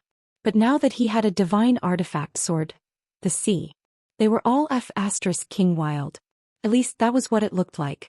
If Magni and Cain walked the path of absolute violence, Gavin Rad was more of the technical type. Most of the divine artifacts that appeared in the world were huge weapons. Just the weight alone made Duque want to die. Although Thunder Fury, Blessed Sword of the Windseeker, wasn't as exaggerated as Ashbringer, it was definitely a two-handed sword that normal people couldn't hold with one hand. But Gavin Rad could swing the wind sword like a windmill, left and right. Because he swung it so fast it looked like he was swinging a huge whip instead of a lightning sword that looked like a fork. Zap zap zap zap. The terrifying sound of wind breaking rang in everyone's ears. Zap zap zap zap. It sounded like thousands of lightning snakes dancing in the air. The sound of wind and thunder filled everyone's ears. No one noticed that a faint red aura permeated the surroundings. That was Veristaz's red dragon essence. An ancient red dragon that sought self-destruction after his fall was using this method to nourish his enemies. His mind was in a mess, but his heart still yearned for the light. He still tried to help these invaders as much as he could. He attacked every mortal in a frenzy, but he also hoped that this small team of mortals could really create a miracle and end his fall, even if it meant the end of his life. Whoosh! Another circle of scorching flames spread on the red dragon's huge body. If someone had a weak resistance to fire, they would probably have been burnt to a crisp in that instant. Duque raised his hand, and a wall of fire suddenly blocked the red dragon's flaming nova. He absorbed the red dragon's flames at a higher temperature. However, Veristaz was not scary because of the itchy flames, but because of combustion stimulation. Kalia suddenly discovered that her entire body was bathed in flames. This flame did not burn her body. Instead, it stimulated her, and a strong sense of excitement rose in her chest. She suddenly discovered that not only did she have an almost inexhaustible amount of magic power under the nourishment of the red dragon essence, but all her healing spells that required casting time were now instantaneous, as if she had learned all the metamagic abilities in this area in an instant. Duque. Focus on healing for 15 seconds, then leave it to me. Kalia realized that Duque's face was actually dark. Of course, Duque was worried. Because in the original history, all the people who were hit by burn stimulation could first deal crazy damage for 15 seconds, and then no more than 20 seconds at most. The excess red dragon magic in the body would exceed the limit that the human body could bear, directly causing the person to explode and die. Not only would the person under the spell die, but they could also blow up their teammates when they self-destructed. If he had not snatched the divinity of Ragnaros, Duque would not have fought with the fallen Veristaz like this. Perhaps he would have taken a gamble and let Xianxia and the red dragon fight each other. But firstly, Duque always felt that Nefarian would do something bad to Xianxia. Secondly, after snatching the divinity of fire, Duque had a deeper understanding of his own magic control. If Duque's control of flames before was limited to every single flame, then now that Duque had the divinity of fire, his control could even be refined down to every single molecule, and adjust the direction of each high-energy pulse. Kalia cast spells nervously, but the feeling of terror and unease of having a ticking time bomb in her body filled her heart. She could still cast spells without any disorder purely because she had absolute trust in Duque. If Brother Duque said to leave it to him, then leave it to him. If it weren't for him, I would have been a dead person 15 years ago. For some reason, at times like this, it was easier to recall the past. Kalia suddenly thought of the ice rose that Duque had given her, of Duque's grand marriage kidnapping, of the 10 years of freedom that he had given her, and at some point Kalia's eyes were already filled with tears, and they almost burst out. Duque, I really have never regretted it. Duque did not have the time to care about Kalia's maiden heart. A pair of fiery big hands were directly placed on Kalia's back. He was using his superior elemental control to control Kalia's magic circuits with a half-hearted effort. Where is it? Duque firmly believed that there would not be a self-destruction for no reason. Whether it was red dragon essence, or combustion stimulation, It must have been Veristaz using some form of influence on the human body, and in the end it overloaded the human body and caused the tragedy. Duque scanned Kalia's body in various ways and from various angles at a frequency of 100 times per second. Kalia felt a strong sense of shame for no reason. It was not just like a pure girl suddenly being viciously violated by a hooligan. It was more like selling her body and soul on a deeper level. Kalia's entire body trembled, but she still did not resist. She stopped casting spells and leaned back almost backwards, relying on the support of Duque's hands to keep her standing. What was the key? Large beads of sweat seeped out of Duque's forehead. Suddenly Duque had a discovery. Ah! Duke scolded softly. He pushed with all his might, almost causing Kalia to fall forward. But the effect was obvious. Everyone could see that between Kalia's white breasts, a fireball the size of a baby's fist seeped out as if it was seeping blood and suddenly shot out. Bang! There was a loud sound. It was a terrifying explosion caused by the purest fire elements accumulating. Damn it! The concentration of fire elements is too high, causing the human body to become a large fire elemental door? Duque muttered. At this moment, Kalia was in Duque's arms in a standard princess carry position, panting heavily. She knew her own body best.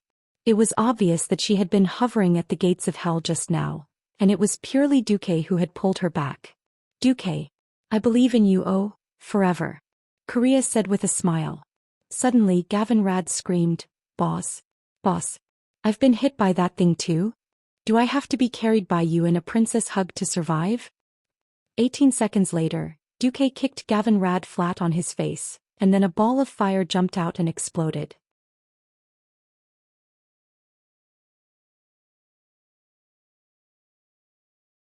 Chapter 12:02. Roar. The fallen Valistras' eyes were bloodshot. His yellow pupils were now covered in a bloody mist. Before the flames accumulated in Gavin Rad's body exploded, his target had always been Gavin Rad. However, after the explosion he seemed to suddenly lose interest in this holy knight who was shining with golden light and using the power of wind and lightning to deal heavy damage to him. No matter how brave Gavin Rad was, how coquettish he was, or how he taunted him, the red dragon ignored him. He chose to attack the target he liked. Arg. Vanessa, who had been waving her daggers around near the dragon's abdomen and dealing a lot of damage to Valistras, suddenly realized that the dragon had turned around. Being stared at by a pair of eyes filled with madness, Vanessa was so scared that she almost peed her pants. Subconsciously, she cast invisibility to make herself disappear from the dragon's sight and senses. Where are you looking at? Big lizard.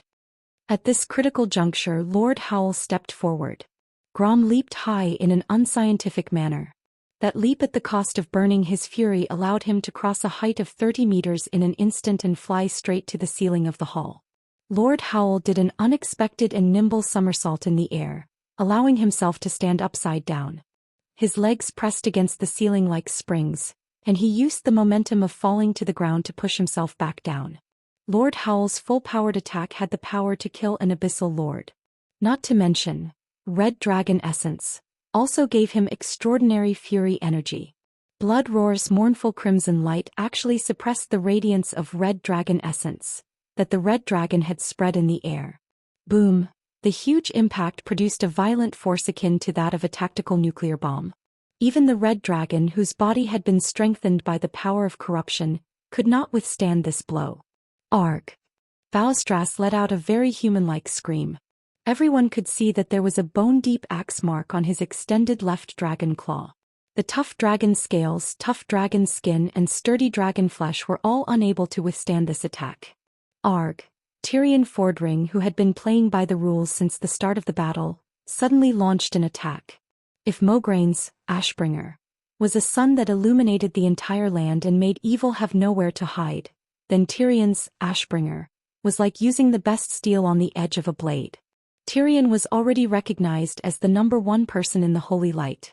This was not a false praise but a very solid ranking. Zidane was more like a pure martial artist. His understanding of martial arts was above that of Holy Light. Gavin Rad's talent had gone awry. He was now more like a thunder warrior than a paladin. Turalian's holy light was the weakest among the 5 silver saints from the very beginning because his specialty was in commanding an army. If he had not inherited Lothar's Quell Zerum, his combat power would probably only be second-rate. The purity and strength of Theon's holy light were far superior to the other 3, but he still used the holy light in his body in a stingy way. Now he was using his performance to tell everyone why. The bright holy light was long, narrow, and beautiful. Theon wielded Ashbringer, as if it were a paper fan, splitting the hall that was filled with a scarlet aura into 2. The golden sword light fell and the space seemed to be strangely distorted. The fallen ancient red dragon moved its body, and a line of blood that emitted golden light appeared along its shoulder and the wound on its left claw, running across its entire claw. The golden line continued to extend backward, leaving a dazzling golden ripple in the air. It swept across the hall, which was quite small for a dragon. Wherever it passed, the benches that should have been used by Razorgore's orcs were broken in rows. With a crisp crack, the golden line swept across the scorching western wall of the hall. The perfectly straight and slanted black line on the wall rapidly expanded in a few seconds, turning into a bottomless ravine. Time seemed to stop at that moment. The huge dragon claw hung limply. Its muscles, tendons, and bones had been completely severed. Only a small piece of tough dragon skin was left holding it together. Valestras, who had suddenly lost his balance, fell face first onto the ground. He was in an extremely sorry state. The red dragon's fall was like sending itself to the back of its neck. How could the powerhouses let go of such an opportunity? Gavin Rad was the first to pounce. His divine artifact sword was wrapped in bright purple lightning. If the wind sword was replaced with a hammer, he would be the god of thunder Thor. Lightning flashed and thunder rumbled. Gavin Rad's full-powered attack directly pierced the weakest joint between the dragon's neck and body. Ah! As Valestras screamed, his long snake-like neck snapped in half and bit Gavin Rad out of reflex. Holy light rose and Gavin Rad activated his invincibility. Even though he was protected by the holy golden light, his sharp teeth still bit the light shield, producing a terrifying sound that made one's teeth ache. Sasha suddenly used aimed shot, and the arrow, which had been charged up to the maximum, hit the dragon's jaw. It only stopped the red dragon for less than 1/10 of a second before the powerful bite was activated again. If the invincibility period was over, Gavin Rad would be finished. Boss, do something, or I'll die.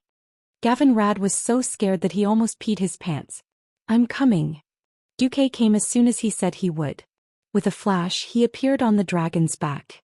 The divine artifact sword in his hand, which shone with flames and the light of wind and lightning, pierced into the back of Valestras' neck through the terrifying wound that Gavin Rad had created.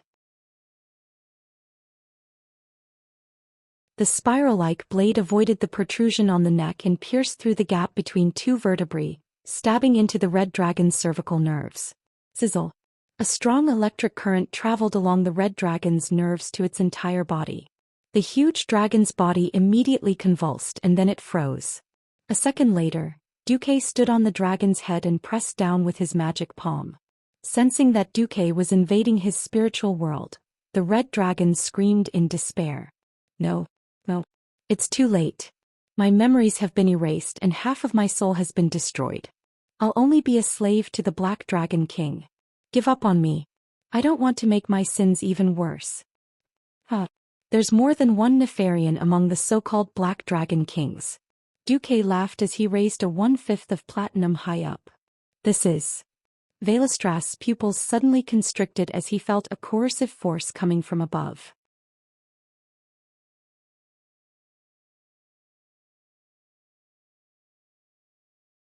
Chapter 1203. Just as Duque smashed the platinum disc onto the Crimson Dragon's head, Nefarian, who was sitting on the throne on the highest floor of the Blackrock Spire, jumped up as if his butt had been pricked. He could clearly feel that he had lost control of the Crimson Dragon's soul.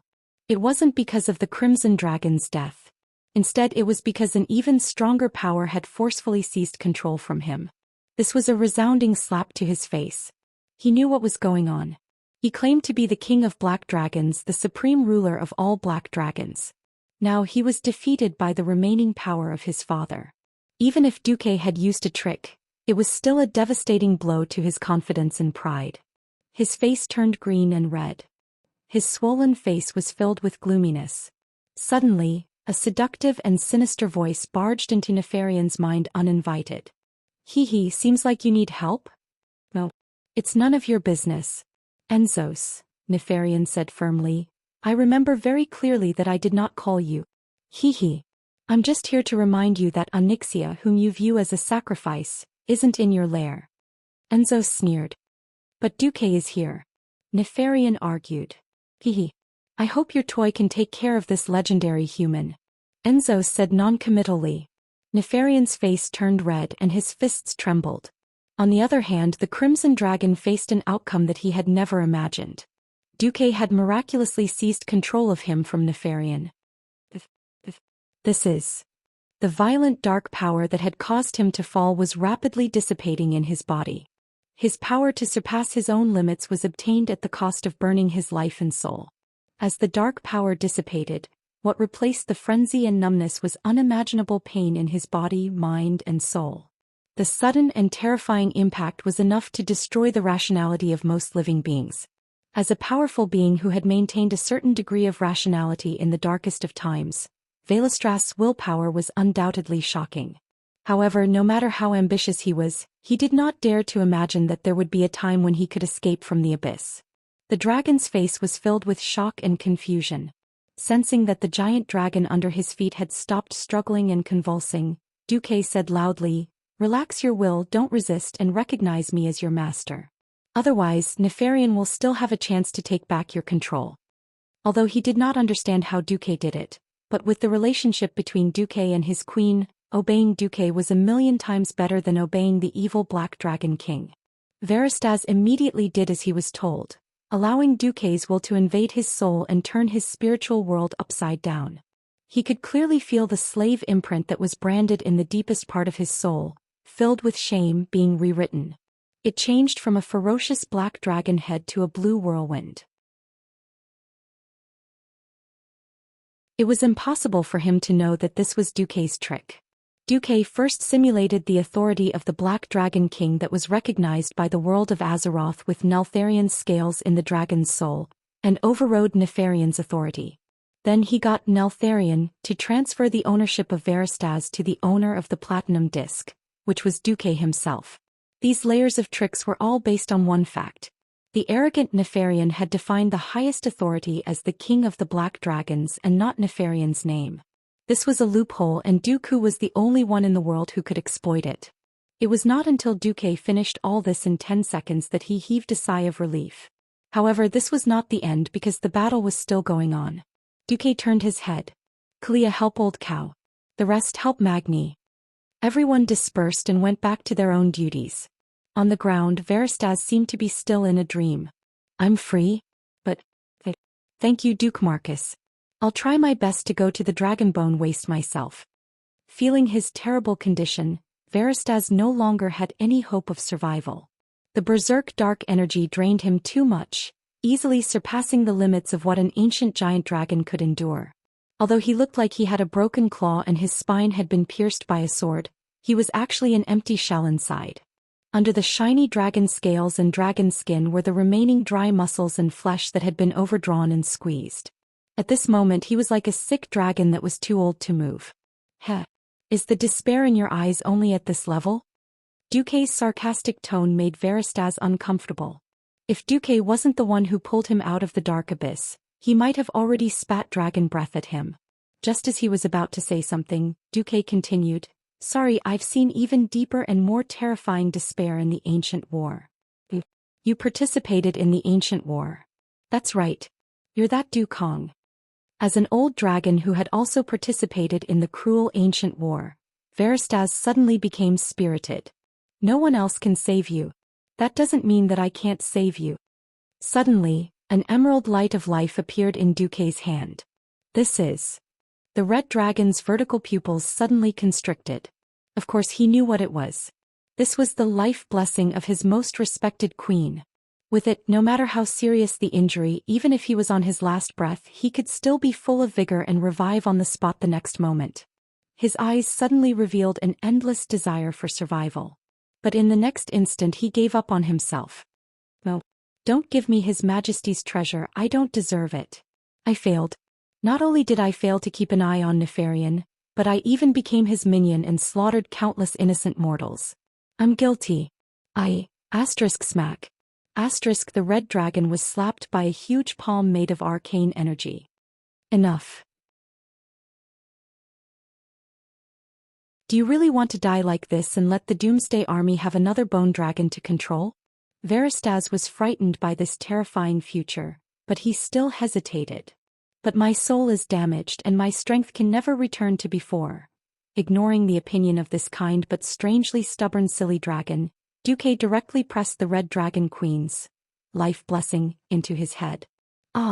Following the silly dragon's scream, a powerful life force was injected into his broken body, rapidly healing every wound on his body.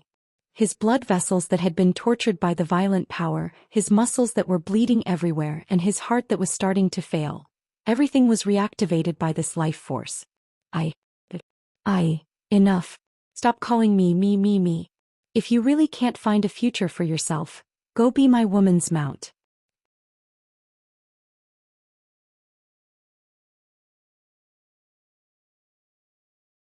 Chapter 1204. Duke the Great Hoodwinker was really addicted to hoodwinking mounts. Although Veristaz was not as good at fighting as Xianxia, it could be clearly seen from the system scan that even with Alexstras's life's blessing, his combat level could no longer return to the past. His strength and maximum HP were permanently reduced. But in any case he was still a powerful ancient dragon. Even a broken ship has 3 nails, and even if he fell, it would not be a problem for him to become one of the strongest adult dragons. The only problem was that the system indicated that Veristaz's soul seemed to be damaged, and he had lost the ability to cast spells and use ultimate transformation. In other words, he could only be a melee dragon and mount after he recovered. Duque sighed. He could not expect every dragon to be like Xianxia, who did not have to worry about being taken back after being tamed, and was also very capable. The 4 major dragon clans now had a boss. If the boss did not agree, the young dragons could not change sides. As for young dragons, unless they were brought to the Alliance army on a large scale, they would not be of any use. Powerful ancient dragons were the backbone of the major dragon clans. They were very precious and they would not change sides for no reason.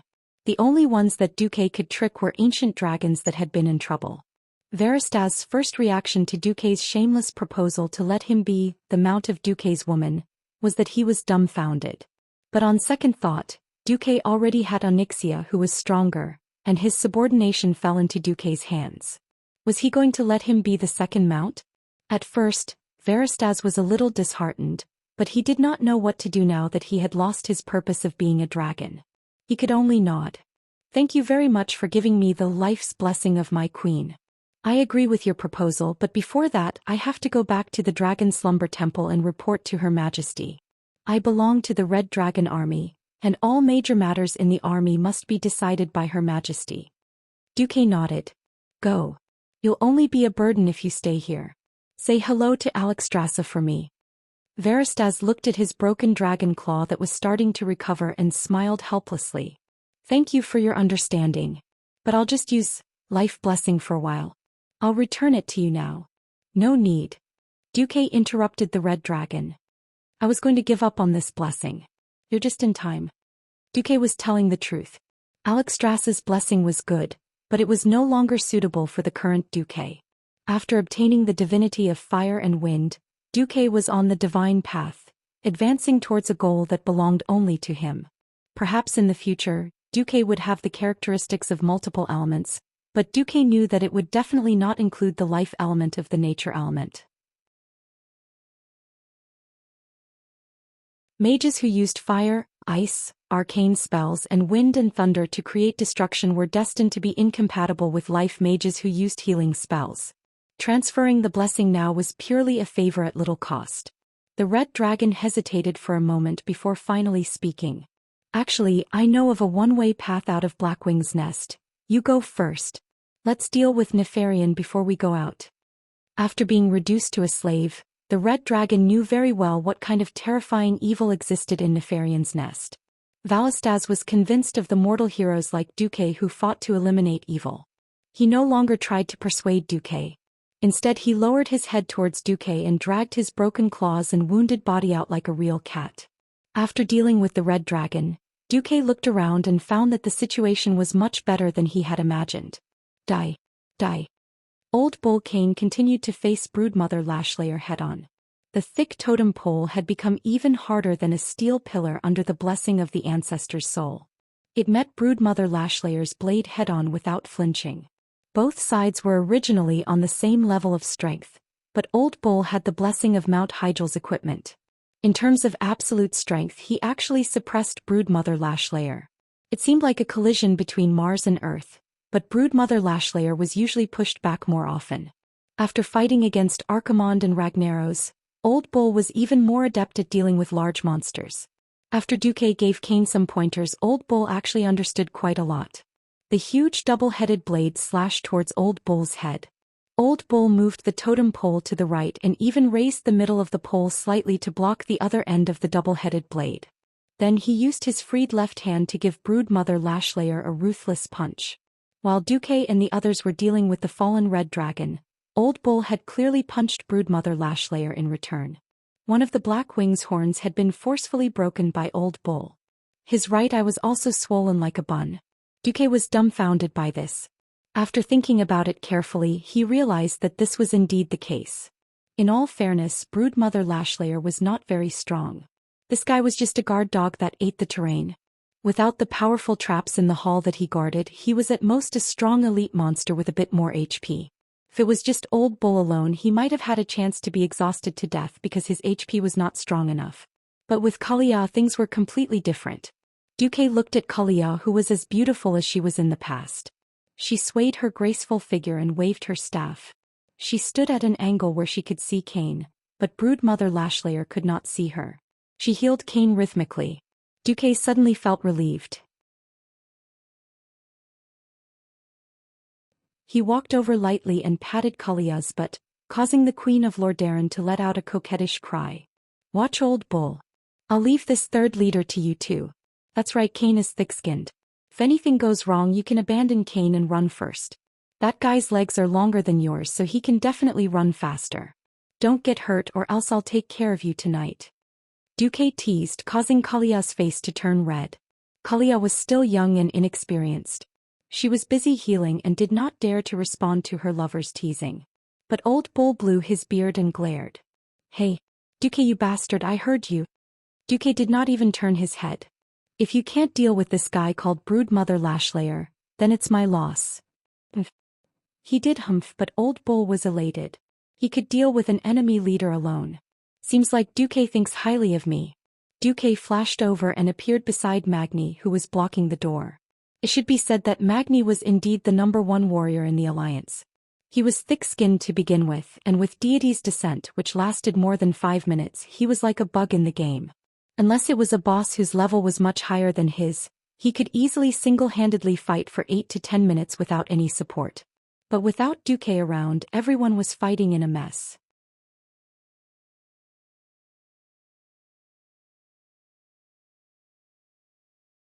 Chapter 1205. Old 4 and Old 5 of the Black Wings were rather annoyed. Before Duque arrived, everyone had a disagreement as to which one to attack. Since it was a choice between the two, the other 7 randomly chose a black dragon to gang up on. They instinctively felt that the black dragon opposite them seemed to be able to stack fire damage. Hence, they used Magni's bulky body as cover and suddenly charged out to attack the black dragon that Sasha had casually marked with a hunter's mark. Killing one before moving on to the next. That was the right logic. It was a pity that they weren't transmigrators and didn't know that one of the 2 bosses had the special skill Ebonok's Shadow that could heal itself by attacking a specific target. As long as Ebonok was hit by this skill, the strange shadow curse would be able to heal the wounds on Ebonok's body. In the end, when Duque was dealing with Valestras, the 7 of them didn't manage to take any damage at all. Seeing this scene, Duque's forehead was full of black lines. After he rushed over, he patted Sasha's shoulder lightly. Sasha, don't bet with your sisters these days. Be careful or you might lose all your private stash. Sasha exclaimed. Duque raised his head and said loudly, change targets. Don't touch that dragon for now. Everyone can only attack the new target for 30 seconds at most before coming back to rest. They were all veterans and had seen all sorts of strange enemy skills. Although they didn't understand it every time, they wouldn't lose much as long as they did as Duque said. Seizing the opportunity when Old Four Fillmore pounced on him, everyone attacked together. A flash of swords and axes almost chopped off one of Fillmore's claws. Roar! The adult black dragon let out an angry roar. It swung its head and spat out a mouthful of shadow flames at the crowd.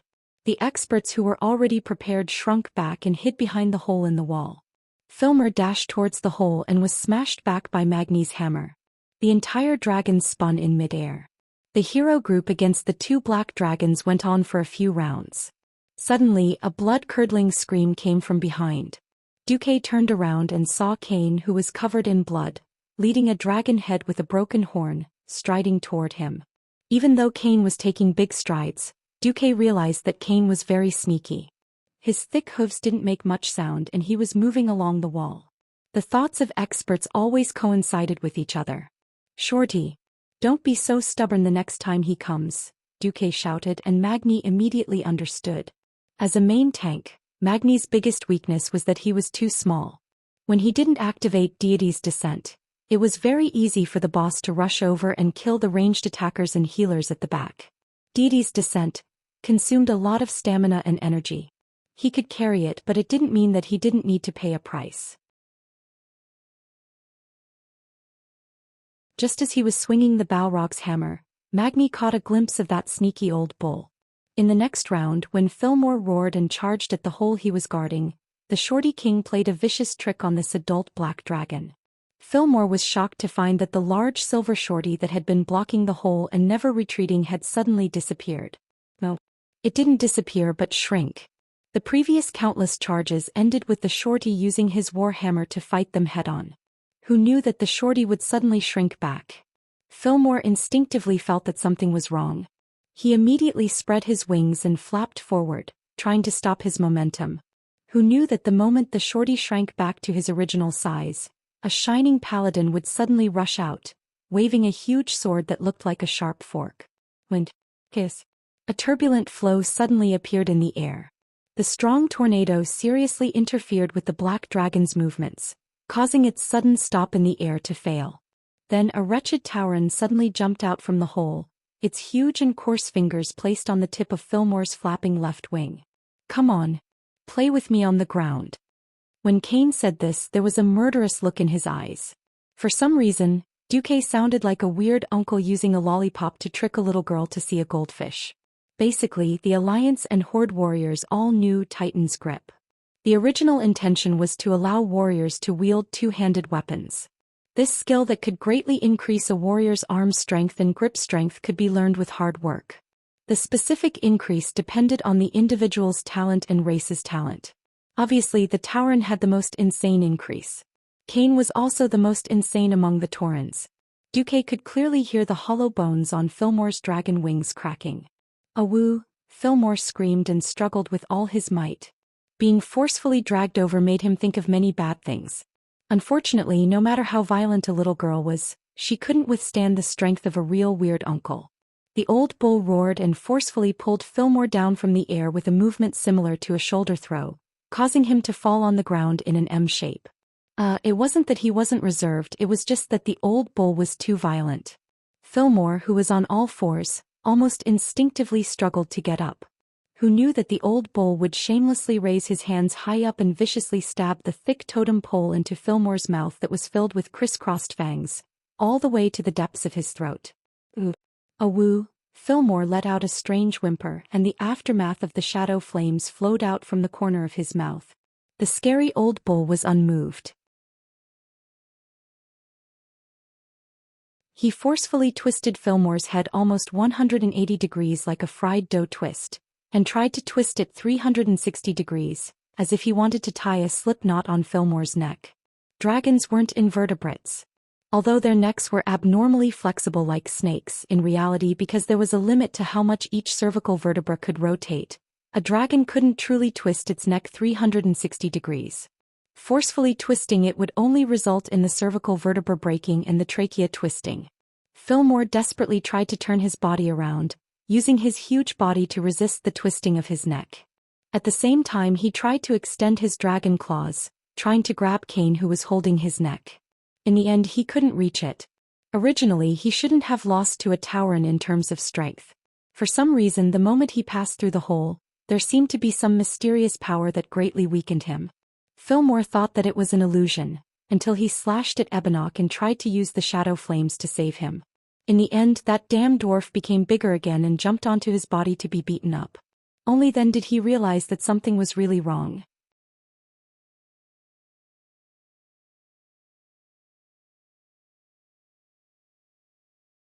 Chapter 1206. It was a terrifying power that struck the depths of his soul.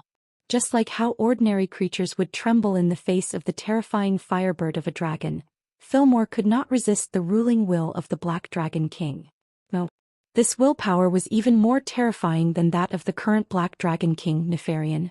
It made him tremble because it came from the ancestor of the Black Dragons, Deathwing Nesario, who was superior to Nefarian. In the corner of his eyes, Fillmore saw Duke, who was laughing coldly, raising a platinum biscuit that only had a fifth of its original size left in his hand. Nesario deceived the 4 major dragon clans into injecting souls and power to create the soul of the dragon. Not only did he eliminate the eyesore of the Burning Legion, but he also laid the foundation for the Black Dragons to run rampant for 10,000 years. This was a widely circulated story among the Black Dragons. Every Black Dragon had the motto of being cunning and shameless. When he saw the platinum biscuit he suddenly understood what it was. Unfortunately it was too late.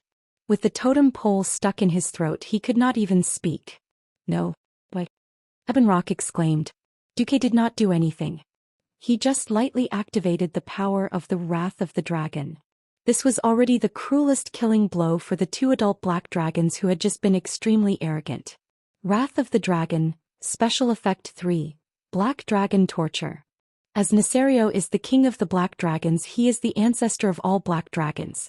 Activating this special effect can directly torture the soul of any Black Dragon descendant. The closer the distance, the purer the bloodline and the greater the power. With this special effect, all the pure-blooded dragons in Blackwing's nest were trash in front of Duque. Theon raised the Ashbringer high and slashed it down. Fillmore, whose neck had been twisted like a fried dough twist, was not in his best condition. Even his tight dragon scales had relaxed due to the soul punishment. It was as if he had stuck his neck into the guillotine. What the Ashbringer had to do was act as the guillotine for the beheading. Dragon blood splattered everywhere. Just like that Blackwing Nest's 4th boss, Fillmore's enormous dragon head was separated from his body. On the other side, Ebonrock didn't last long either. With Magni's full force, the hand of Savra's Balrog Ragnaros hammered down on his chest. Vanessa, who was at the side, could clearly hear the crisp sound of the giant dragon's ribs breaking. The golden-yellow flames penetrated Ebonrock's chest, and one could imagine that the giant dragon's heart had most likely turned into charcoal. Gavin Rad was still afraid that Ebonrock wouldn't die. The Thunder Fury Wind Chaser's blessed sword fiercely stabbed into Ebonrock's throat, and with a desperate twist he almost chopped off Ebonrock's head. Looking at the frozen black dragon, Magni exclaimed, "Wait a minute. Don't chop off the dragon's head. After I purify this guy's soul, I'm going to put it in my spoils of war storage in Steel Stove Fort." "Hey, you all have spoils of war. Do you think I don't?" Gavin Rad was unhappy. At this moment, a furious dragon's roar came from the depths of Blackwing's nest, and a black dragon that wasn't much smaller in size than the previous 2 giant dragons quickly appeared in front of everyone.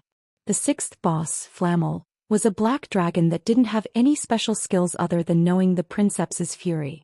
After Sasha used focus shooting to suppress its berserk state, it was just a piece of cake for her. Huff. In the team of 10, almost everyone except Duque was panting heavily.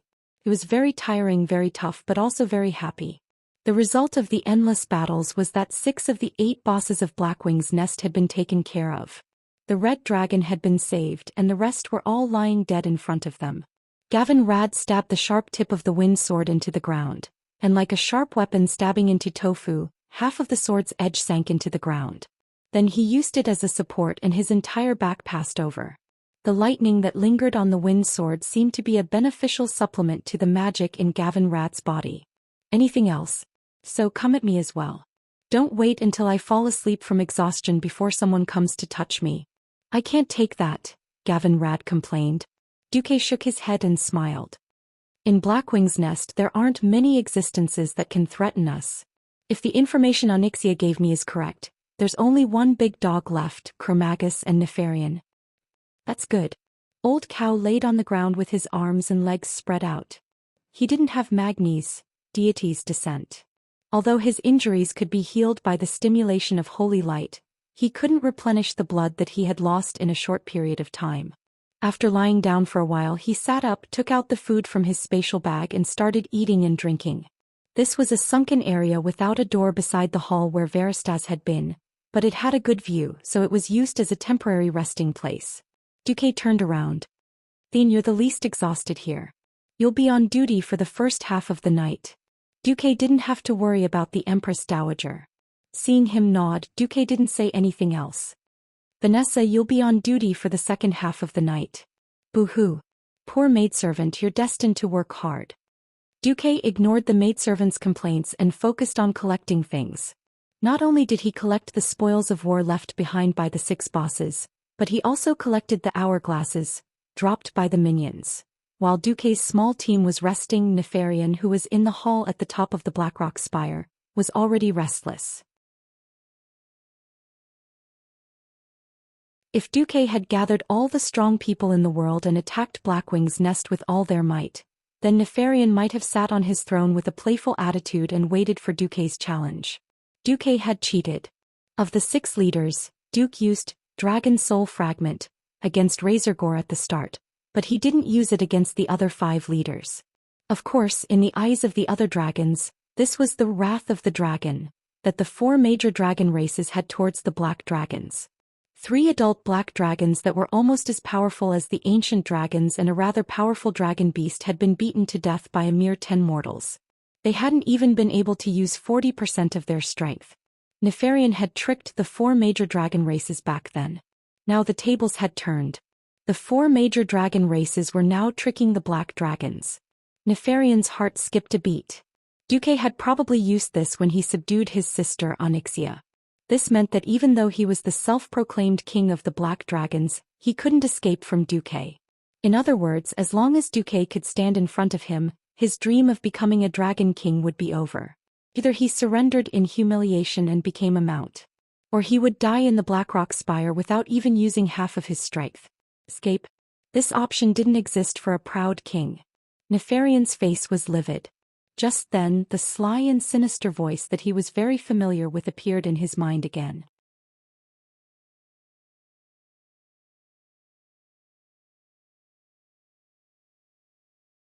Chapter 1207.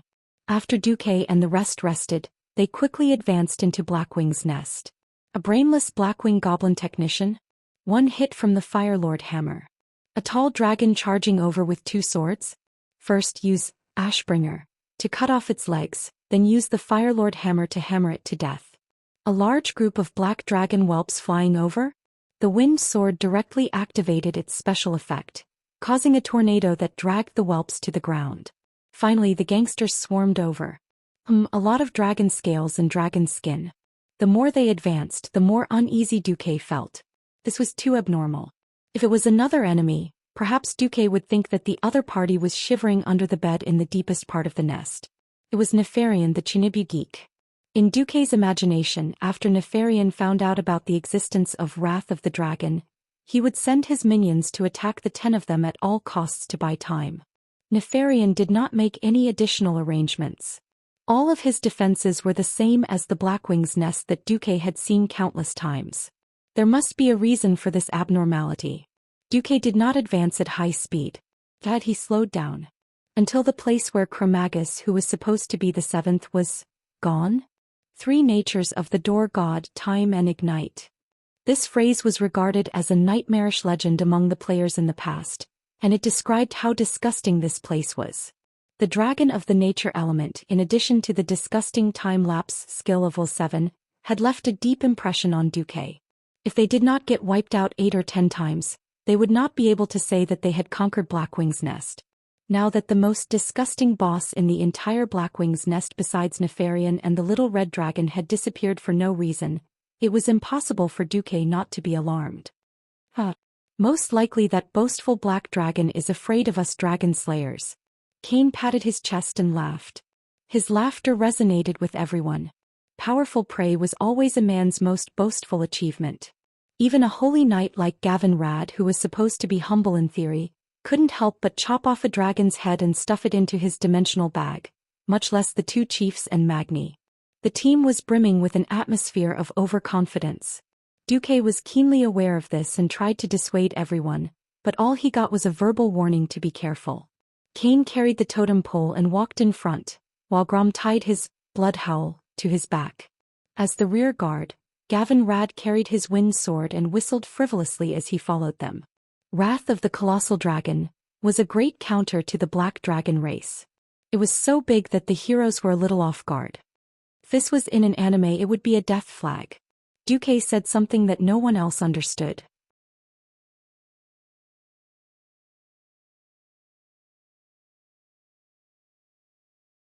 Pools of blood flowed down the walls on both sides of the hall, flowing into what seemed to be blood troughs on both sides of the hall.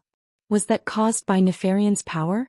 Or was it the accumulated blood from killing many creatures for scientific research? No one knew. Everyone's eyes were locked on the man sitting on the throne of blood. Haha. I thought you had even lost the courage to come here.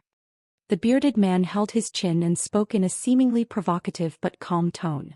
Duque stepped out from the crowd and looked up at the mysterious man's eyes.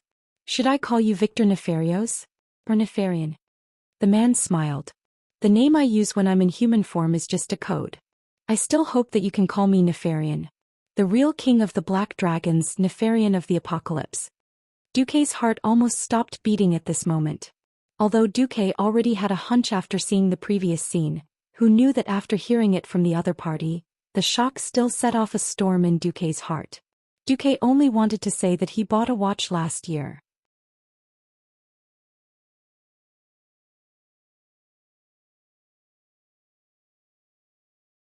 Chapter 1208. Nefarian's Blackwing Nest and Nefarian's Apocalypse, S. Blackwing Blood Ring. These 2 combinations might seem a little different, but the difference between them was like heaven and earth. In the game, one was a level 60 instance dungeon, while the other was a level 85 instance dungeon. Duque's average equipment for Mount Hyjal was not even at the entry level. If Nefarian had really transformed into Nefarian's Apocalypse, which was supposed to appear 10 years later, then there would be no need to fight. They could just surrender. Duque's hands were trembling and a large amount of data was pouring down on his retina. The system's warning tone was beeping non-stop, and his eyes were filled with crimson warning words. Warning. An unknown protective shield has appeared on the humanoid Nefarian. According to calculations, there is an 21% chance that he will be immune to the power of Wrath of the Dragon. Warning. Warning. Nefarian's Apocalypse matches the level 85 boss in the host's memory by 11%. If it really is the boss, the host has a 99% chance of being wiped out. It is strongly recommended that the host avoid it. At the very least, leave its territory and fight for a chance of resurrection. Duque sucked in a breath of cold air and his face turned green, but he knew he could not retreat. At this moment, Duque's mind was filled with all sorts of thoughts. This was not a game. If the team was wiped out, the essence of the alliance would be gone. Not to mention that there were still 3 women here. He could resurrect, but what about them? Calm down. Calm down. How could this happen? Nefarian's sudden increase in strength was undoubtedly the work of Enzos. The problem was, would Enzos die so easily? Why would he level up Nefarian for free? This was not an increase of 10% or 20%. It was an increase of 3 levels, and his strength had multiplied several times in one go. Could it be that during the cataclysm several ancient gods had placed their bets on Nethario, but now that Nethario had been killed they placed their bets on Nefarian? But that shouldn't be happening now. According to history, the imprisoned ancient god Sithun would not be able to restrain himself and would be the first to jump out and court death. As the first ancient god to go into battle, Sithun's performance was remarkable, But it was precisely because of Thun's failure that Zoth and the other ancient gods bet on Deathwing Nisario to set off the cataclysm. Duque smelled a strong conspiracy. But the best actor was still the best actor. On the surface, Duque was cold and arrogant. He pointed his right hand at the humanoid black dragon. Hey, Nefarian, do you really think you're something? Don't forget. How did your father die? Your sister is still under my crotch as a mount. Yes, Duke's words were reasonable and his pretentiousness was convincing. Even Nefarian believed it, but Duque still didn't notice the difference.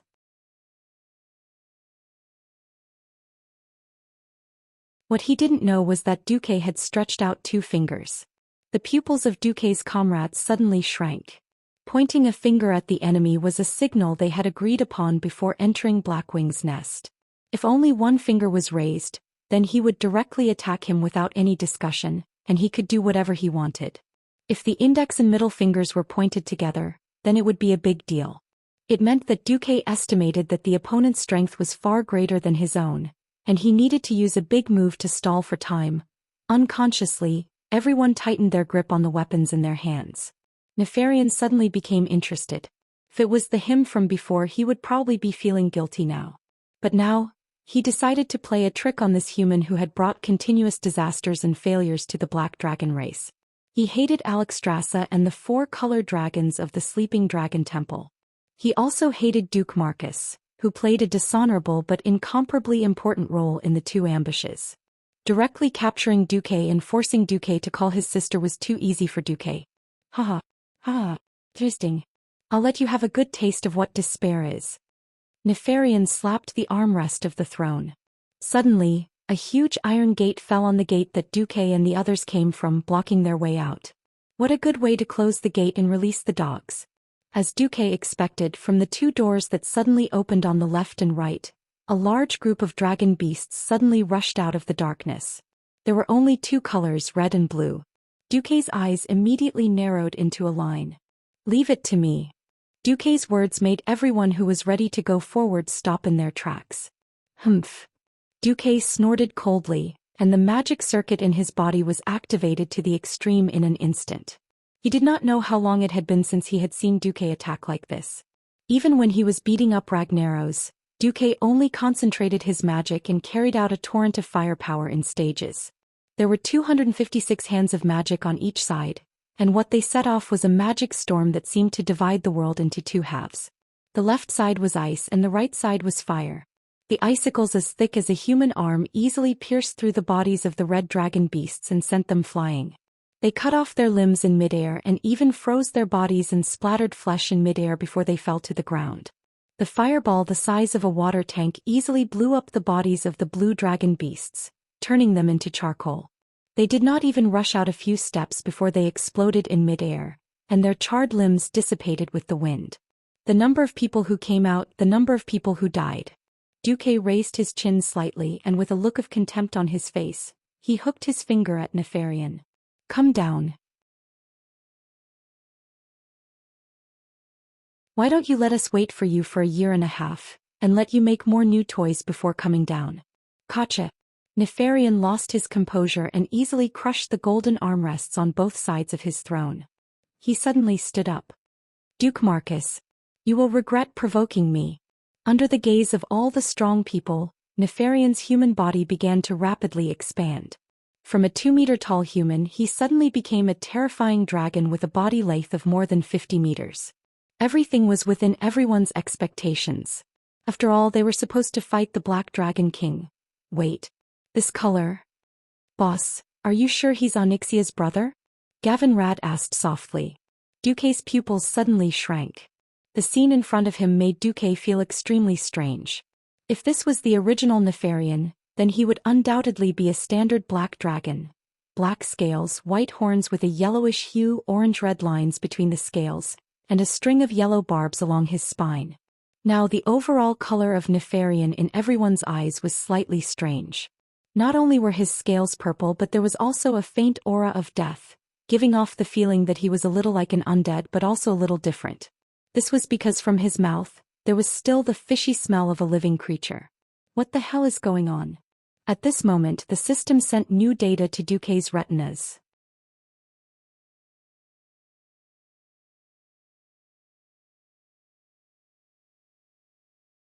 Chapter 1209. Obtaining the enemy's data by scanning was an instinct that Duque had developed after his transmigration. The system genie's feedback gave Duque a headache, but at the same time he saw some hope. The first second, warning. The enemy's level is too high. Please escape as soon as possible. The next second, injecting Blackwing's nest boss Nefarian's data. Data conflict. Duque suddenly realized that the color of Nefarian's dragon scales would change from time to time. Sometimes it would be purple and sometimes it would be black. Unfortunately, the timing of the change was not easy to grasp due to the lack of data. System, record the pattern of Nefarian's dragon scales color change, and calculate its period as soon as possible. If I'm not wrong, Nefarian's current power is not complete. When his power temporarily drops to the level of Blackwing's nest, it will be an opportunity. Just as Duque was about to reply to Gavin Rad, Nefarian had already charged over. At this moment his dragon scales were purplish-blue. Deity's descent. Duque shouted hurriedly. Magni immediately understood and his body rapidly enlarged. He raised the Balrog hammer high and slammed it against Nefarian's dragon claw. Bam! It was a clash of power without any technique. The winner was Nefarian, whose power had skyrocketed. The onlookers could clearly see that Magni's enlarged silver body was being crushed like a pillar. Although he wasn't crushed into a biscuit, he was almost there. Nefarian clearly realized that he couldn't kill this strong dwarf warrior in one hit. He suddenly extended his dragon head and bit at Kalia, who was at the back. Don't ignore me. The ox-head chief strode forward, and the totem pole that was as thick as the pillar of a large house slammed down. Just the ear-piercing sound of it breaking through the air was very frightening. Kane missed. As if he had expected Kane, who was the number 2 tank, to come up, his snake-like dragon neck tilted at the last moment and dodged the attack. At this moment the final move of the giant dragon's most terrifying close combat combo came. Nefarian's huge body suddenly turned horizontally, and his dragon tail that was more than 20 meters long smashed into the back row like a huge meteor hammer. Gavin Rad charged forward with the wind sword in his hand. He was prepared to face Nefarian's Firebird head-on. Unfortunately he missed. The tail was like a rake with 6 huge bone spikes. It drew a strange wavy arc in front of Gavin Rad, quickly and gracefully dodging the paladin's attack, and mysteriously swept towards the middle row of Duque's team. That was where the close combat team was located. Vanessa cried out in surprise. She used her high agility to perform a beautiful backflip, narrowly dodging the attack. However, the other 2 in heavy armor were not so easy to dodge.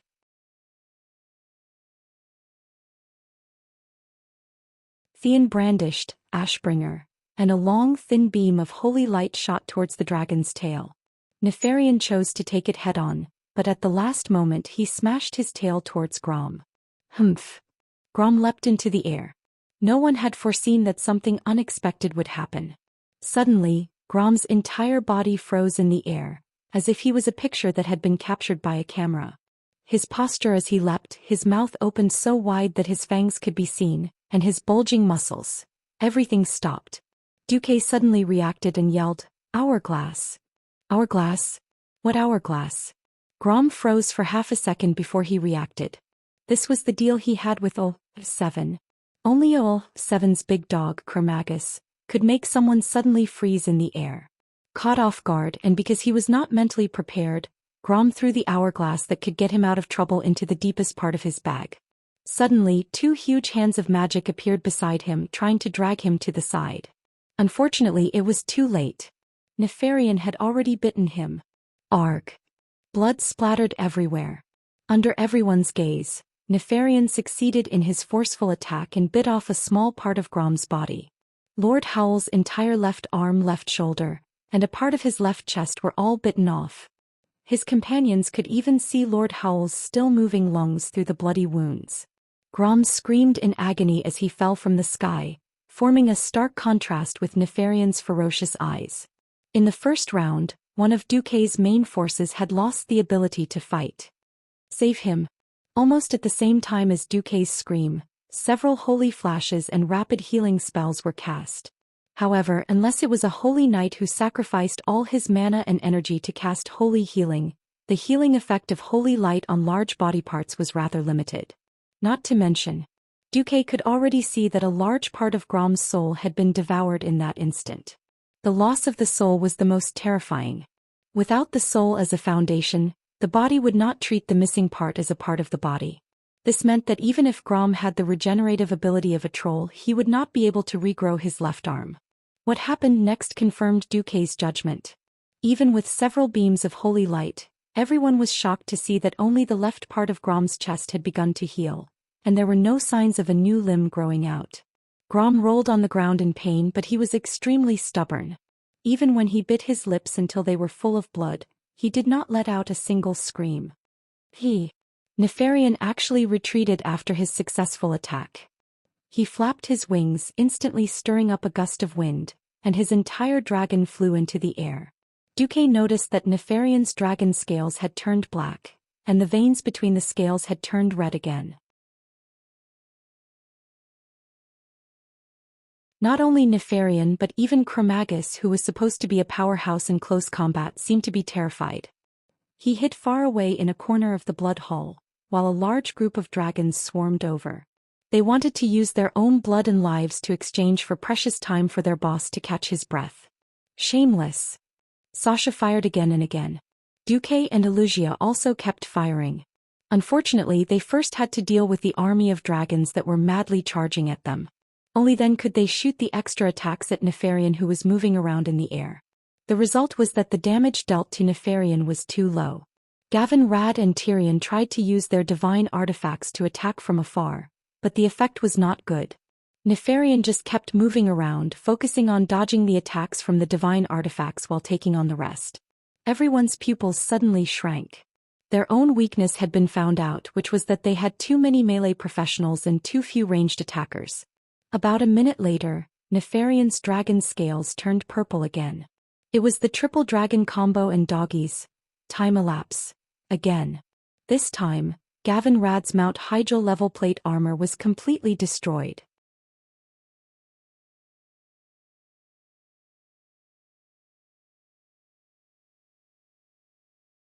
Chapter 12:10.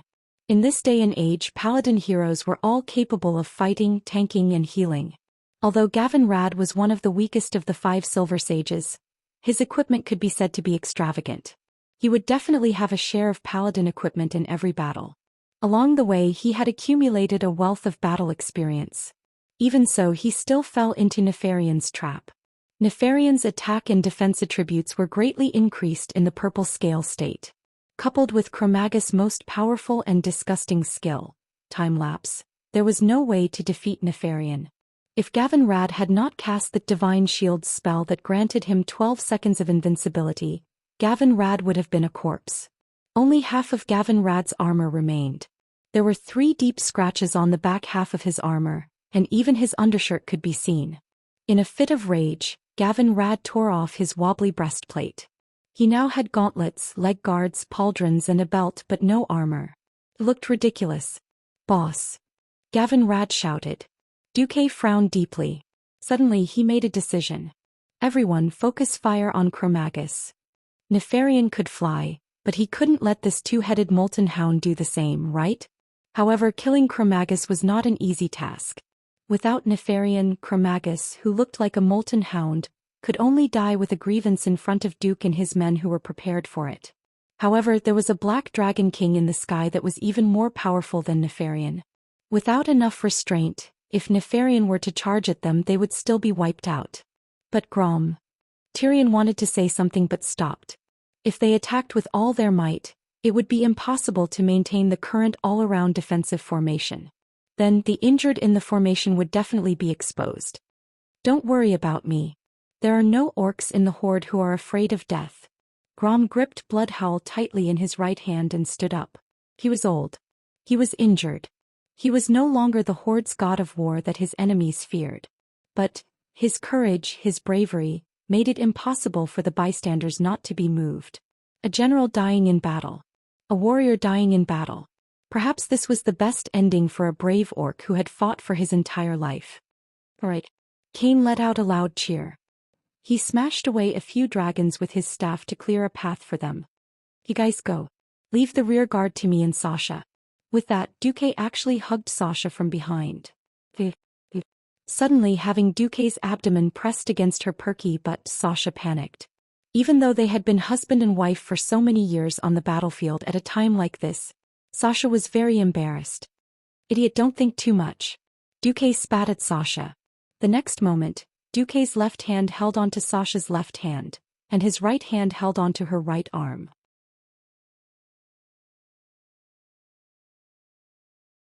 His evolved divine artifact longsword suddenly appeared on Sasha's bowstring. This is... Sasha was stunned. Around him, Duque's hand of magic was blasting wave after wave of dragons into smithereens. In the distance, the 8 of them had already reached Chromagus. Only Duque and Sasha were left at the back of the group. Sasha did not understand what it meant to put such a heavy sword on the bowstring. Even with the power of her Phoenix's son's fury longbow, there was no way she could shoot such a heavy sword. Trust me. If I say this sword is an arrow, then it is an arrow. Duque whispered into Sasha's ear. The feeling of his breath tickled Sasha's sensitive ears. Of course, Sasha had absolute trust in Duque. Alright. If you say it's an arrow, then it is. Sasha pulled the bowstring and held onto what should be a sword with her right hand. What surprised her the most was that when she pulled the bowstring, the sword suddenly became much lighter. The spiral-shaped blade actually became even more slender as she pulled it, and its weight seemed to have disappeared. No, it became as heavy as her most commonly used arrow. Not a bit more, not a bit less. Sasha could not understand this change at all. However, this did not stop her from feeling the terrifying power of wind and fire on the arrow. Duque sighed in his heart.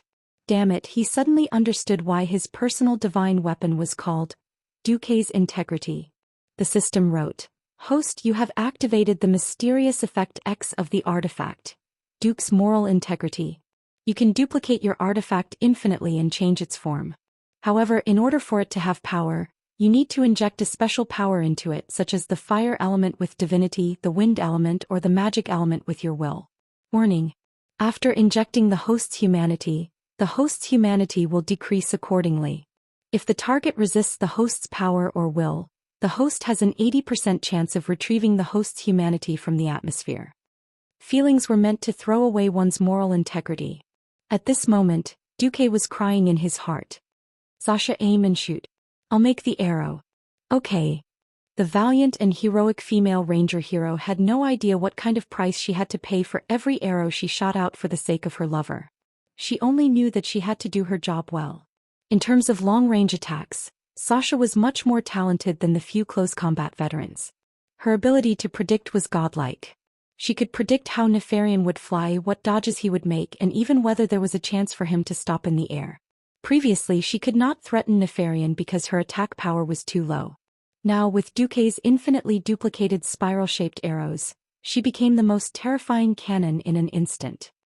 Swoosh, swoosh, swoosh, the terrifying sound of wind breaking could be heard. The arrows that could be completely ignored suddenly became killing machines.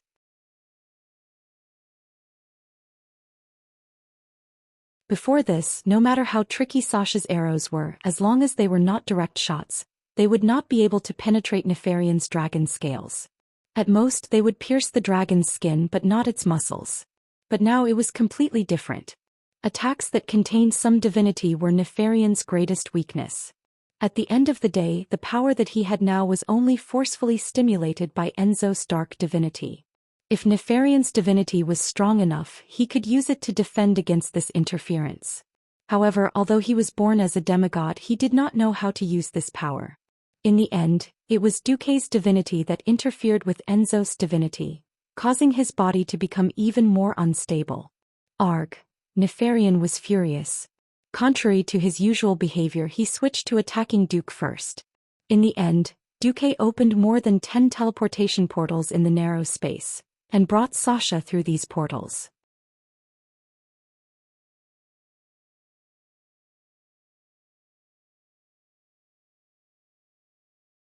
Chapter 12:11. If Nefarian was still the Black Dragon King, Duque wouldn't have dared to teleport. When a single magical element was concentrated to a certain extent, it would instinctively reject the existence of other elements. In Blackwing's nest, which was filled with shadow elements, Duque couldn't even teleport or receive magical messages. Now Nefarian had accepted Enzo's divine power which didn't belong to him. Instead it interfered with Nefarian's absolute control over space. Although Duque couldn't break the spatial barrier to connect to the outside world, he could make use of Nefarian's weakness to create a few holes in the spatial rift for him and Sasha to pass through. Duque and Sasha's joint attack was very fierce. The arrows that were shot were high and low. Every time they fluttered and swayed, Nefarian felt like he was trapped by the arrows and unable to escape. It wasn't to the point of fear, but with his huge body, it was impossible for him to escape or dodge. The only result was that he was hit. Hit again. Nefarian had wanted to ignore Duque and Sasha and directly attack the small team of 8. After all, 100 meters was a distance that the Black Dragon King could cross in the blink of an eye. However, Duque told Nefarian with the hard truth that he shouldn't even think about it. Scram. As Nefarian rapidly approached, Duke's eyes, which had been half closed, suddenly opened when the Black Dragon's figure approached. His left eye burned with blazing flames, while his right eye flashed with dazzling lightning. Along with the vibration of the bowstring, an arrow that was a mixture of fire, wind, and lightning easily traversed 50 meters of the void as if it was teleported. It was like a sharp sword piercing towards Nefarian, turning the sword into an arrow and then turning the arrow back into a sword. Duque's move caught Nefarian off guard. Even though the Black Dragon King dodged the attack, the spiral conical divine blade projection still managed to leave a hole in his lower abdomen. The divine blade projection passed through his abdomen diagonally, and left a large hole in the Black Dragon's left bat wing. This time Nefarian panicked. He was really panicking. He didn't expect Duque to be able to injure him when his attack, defense and speed had been greatly enhanced. To a demigod-level Black Dragon with an incomparably tenacious life force, this injury would at most be a minor injury. However, an injury was still an injury. The heavens had bestowed upon him a powerful defensive ability, but at the same time, it had ruthlessly cut off his recovery ability. Although it was just a small wound, it would take at least 10 years to completely heal without any external help. How dare you hurt me? Nefarian screamed in amusement. Duque bared his teeth. If it weren't for Onyxia's surrender, I would have hung the heads of your family of 3 on the Wormrest shrine. Bastard, Duque blinked.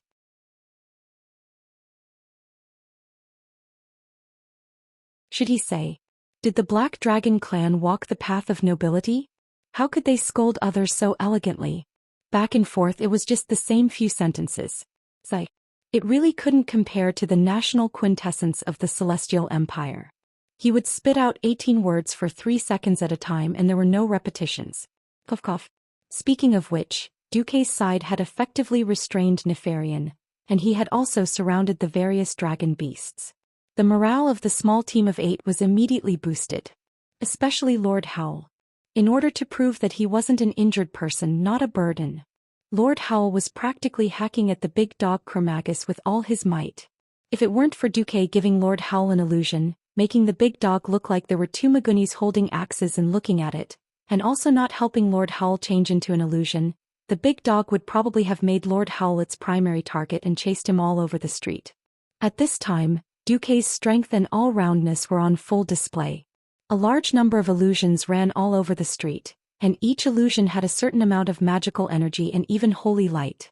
Gavin Rad was tongue-tied as he watched 3 Gavin Rads, hacking at the dragon beasts with their wind swords, and then they were all killed by the dragon beasts.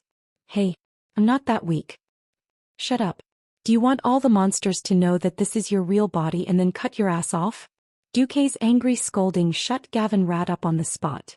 Although Chromagus, time-lapse, was effective everywhere and could freeze a person at any time, there were too many targets and the big dog was starting to feel a little powerless, especially when it looked and sensed that there were now hundreds of mortal heroes running around it. A divine artifact was a divine artifact. When the number and quality of divine artifacts accumulated to a certain level, it would become a qualitative change. It was true that Chromagus was fully armed. Its armor was made of the toughest source substance of this era, and ordinary epic weapons would be deflected in a matter of seconds. Unfortunately, it had encountered a group of unreasonable fellows. Wah! Under the avatar state, the enlarged Magni leaped high into the air. His body weighed more than a ton, and with the acceleration of gravity, Savra's Balrog Ragnar's hand, burst out with a blazing light like the sun, and like a falling mountain, it smashed into one of Chromagus's heads. The direct result of this full-force blow was that the big dog's left head almost immediately exploded, like a rotten watermelon that had been smashed with a stick. The big dog tried to retreat in pain, but at this moment, Theon suddenly took 3 steps forward, and Ashbringer condensed an even more violent sea of holy light. The next moment, all the golden light in the sea of holy light poured into the big dog's broken head. Awoo! The golden light spread throughout the big dog's body. Since they were taking advantage of its weakness to kill it, of course they would not leave Lord Howl and Gavin Rad out. The two of them worked together to create a huge wound on the big dog's right hind leg. Then the Minotaur chief leaped high into the air and stabbed a totem pole directly into the huge wound. As if stirring, it began digging in the wound. Awoo! The remaining head of Chromagus kept howling. Its howls were also urging its master to work harder. Nefarian also wanted to, but his side was in more trouble. This was because various holy wills were piercing into his soul through the arrows. God says, "Let there be light, the earth shall heal the scars, Mother Moon is watching you." The wills of Alonsis Fail, Mediv and Elun, the goddess of the moon, were constantly invading Nefarian's spiritual world. Originally, Nefarian only needed to suppress his own consciousness and let Enzatha's will and power better fuse into his body. Now he had to work hard to separate the entangled wills and choose the most suitable power for himself to maintain his strength. Nefarian's situation was not good.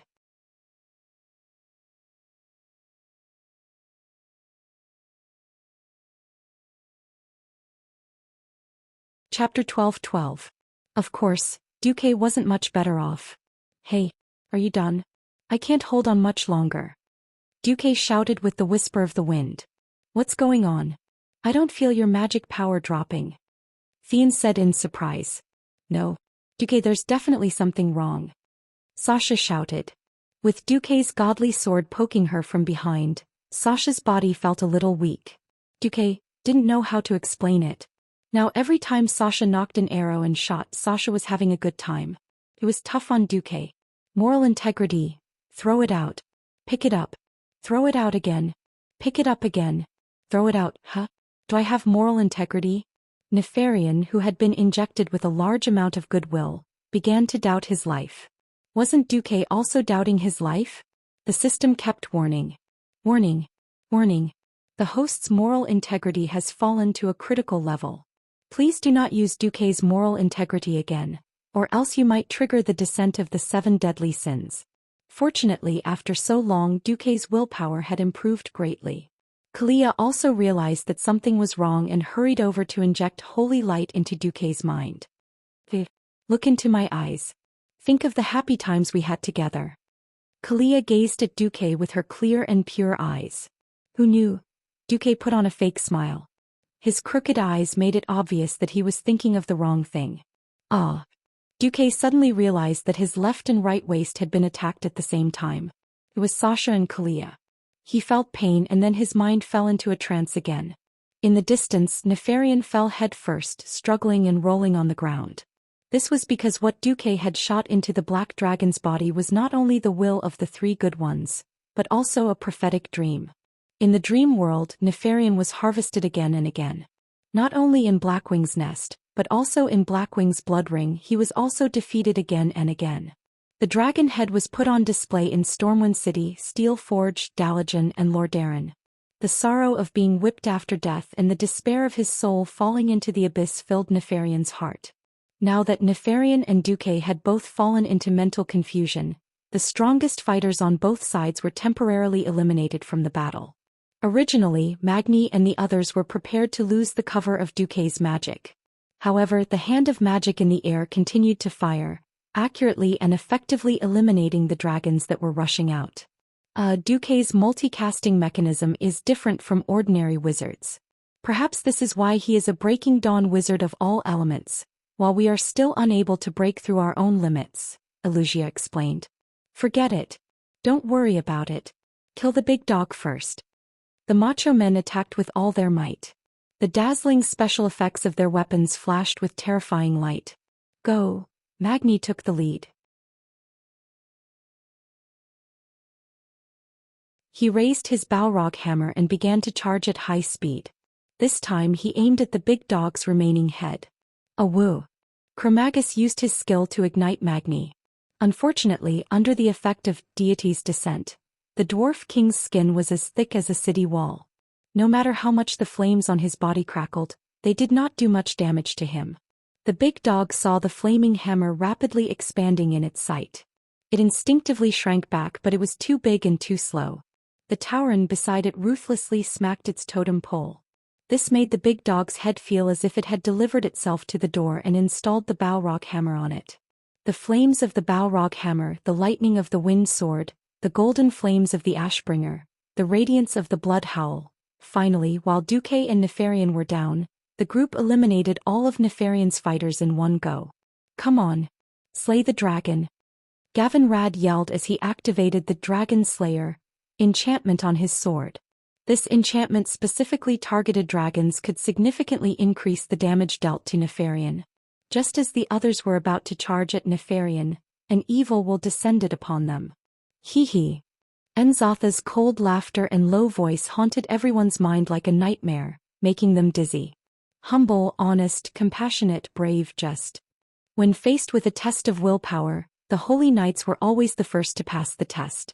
Tyrion and Gavin Rad roared, allowing the holy light on their bodies to benefit their companions. Soon the three strong male warriors woke up, followed by Lucia, Sasha, Kalia, Vanessa and Duque. No one expected Enzatha's will to disappear as quickly as it came. It was as if he had just appeared for fun, disappearing not long after. In front of them, an event that no one expected and had never appeared in the original history happened. Nefarian's huge dragon body disappeared, and was replaced by the human form of Victor Nefarios. Ha!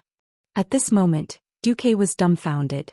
No matter which part of history it was, there was no record of Nefarian fighting in human form. Should he say that he was indeed the butterfly that destroyed history?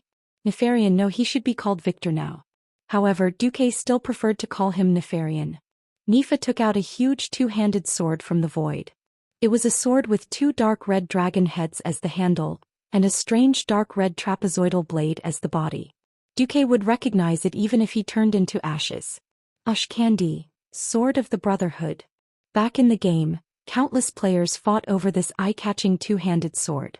The demonic red light, the cool dragon patterns, and the mysterious runes were all sought after by the players. The two capital letters, AL, were engraved on the hilt of the sword, which added to the imagination of the sword's origin. Some said that it was Anduin Lothar's backup weapon, while others said that it came from the Brotherhood of the Iron and Horse. It was impossible to verify the details. However, there was one thing that was often mentioned, and that was, once Al is out, there are no more brothers. Nefarian, who had turned back into human form, stood up with the sword of the Brotherhood. He seemed abnormal. The power of the shadow was rising from his body, but there was also the evil glow of the ancient gods. Haha. You're finished. Mortals. You can't kill me. Otherwise your world will face the most hopeless destruction. Ha! Nefarian said nonsensically. This made Duque and the others frown. Duque sneered. Oh? Then we should stretch out our necks and let you kill us? Yes. Exactly. This is the final fate that mortals like you should face. Nefarian held the huge two-handed sword with one hand, and his entire body swayed. It seemed that he would self-destruct soon without Duque's help.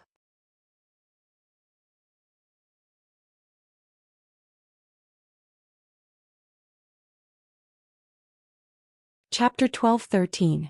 While I still have time. Kill him in one go. Magni roared. Magni's, deity's descent, was useful, but it had a time limit. Even though he was the number one dwarf, Duque had calculated that he could only maintain deity's descent for 5 minutes at most. Why did it seem like he could maintain it for at least 10 minutes each time? Magni was more sneaky than the average dwarf. This talented dwarf warrior had the ability to adjust his own defense like he was breathing. When he wanted to harden his body, he would use all his strength. When he wanted to catch his breath, he would secretly cut off the defense in his silver shell. This meant that while he was beating up his enemies, his deity's descent was in standby mode. Of course, Duque wouldn't say it out loud. Who would have thought? The crimson sword flashed and 2 pillars of blood shot up into the sky. Everyone who was maintaining their formation was so shocked that their pupils constricted. The left side of Magni's waist was slashed by the great sword of the Brotherhood, and a wound large enough to hold a baby's fist in. Under his silver skin and armor, this bright red wound was extremely glaring. Magni wasn't the worst off. No one expected that old bull who was following closely behind Magni would have his leg cut off in an instant. His entire right leg remained where it was, while Kane's burly body was sent flying more than 10 meters away. He rolled a few times before coming to a stop. Kane couldn't help but let out a cry that sounded like a bull's, and it was hard to tell if it was a cry of a human or beast. If it wasn't for Theon, who was the third in line, who was more skilled in martial arts and had blocked the great sword of the Brotherhood, the team might have lost 3 vanguards in an instant. Nefarian's short hair fluttered as he moved rapidly, and his movements were very elegant. He spun 360 degrees like a ghost, and actually crossed at least 5 meters, passing Lord Howl in the middle, and arrived at the center of Duque's team. He slashed horizontally again with great force, and the huge blade enveloped Duque, Lucia, Kalia and Sasha. Dang! The crisp sound of metal clashing rang out. It turned out that Vanessa had activated Swift Run at some point in time. 2 short but dangerous daggers slashed down from above and hit the sword in a cross. If Nefarian was just a human, his attack would have been able to deflect the Brotherhood's sword. Unfortunately, he wasn't. The power of a giant dragon was simply incalculable to mortals. Without any hesitation, Nefarian, who had transformed into Victor, slashed forward with his sword. Fortunately, Vanessa was no longer the ignorant little girl from back then. After experiencing many battles, she also had rich experience in fighting enemies. As a mortal female thief, it was impossible for her to compete with a humanoid dragon in terms of strength.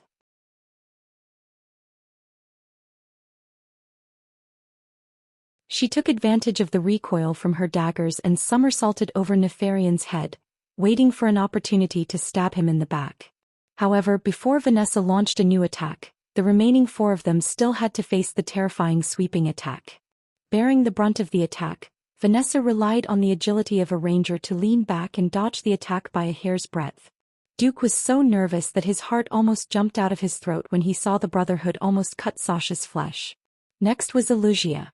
She chose to use Flash. In theory, with a flash of arcane light, she would appear 20 yards behind Nifa. However, the space magic that Duque could still use just now suddenly failed. A surge of shadowy energy that was as vast as the ocean easily disrupted the other elemental channels in the surroundings. Nefarian was bathed in flames. That was the radiance of the shadow flames. His dark power was forcefully eliminating all the power that did not belong to the shadow flames. Lucia's flash was ineffective. Time seemed to have frozen. Duque had to make a choice. With his strength, this concentration of shadow power was not enough to prevent him from using Flash. If he wanted to act cool, he could even switch to a shadow priest and turn his entire body into a ball of shadow energy, using Dissipate to avoid the fatal blow. Perhaps Lucia's ice barrier could barely block the sword, but whether a radiant moon level could withstand it was still a question. Besides, no matter what, as a pure commandment priest, Kalia was doomed. Duque could even see the despair and pleading on Kalia's face. Her red lips opened slightly as if she wanted to say something. Duque knew very well that Kalia was not begging him to save her. She was telling Duque to run first. At that moment, Duque felt a stab of pain in his heart. Faster thief. Abandon a woman and live alone? Even if I lose all my moral integrity. I can't even break my last principle. Once a man's spine collapsed, he would never be able to straighten it again. Sacrifice a woman in exchange for saving yourself? Am I still a man? Unknowingly, a bright golden light appeared in the huge dark cover that Nefarian had created. This light had nothing to do with justice. It had nothing to do with holiness. It had nothing to do with smiting. It was purely a man's sense of duty to protect his woman. Scram. No one thought that a mere mage like Duque could let out a roar that was even more shocking than thunder. They saw Duque holding a platinum awl in his left hand and his newly upgraded spiraling sword in his right. He was the first to pounce on Nefarian. Some people exclaimed, Some people were in despair. Some people did not believe it. Some people closed their eyes. No one believed that a mere mage like Duque could use a close-range weapon to defeat a humanoid black dragon that was skilled in martial arts.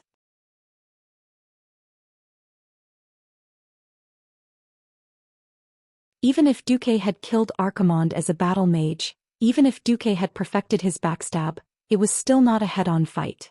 Could Duque do it? If he couldn't, wouldn't the team lose their leader? Everyone held their breath as they watched the development of this scene. Suddenly, the situation, which was similar to an egg hitting a stone, took a shocking turn. Duque's movements suddenly sped up, while Nefarian's movements seemed to have been slowed down by many times. Acceleration. Deceleration.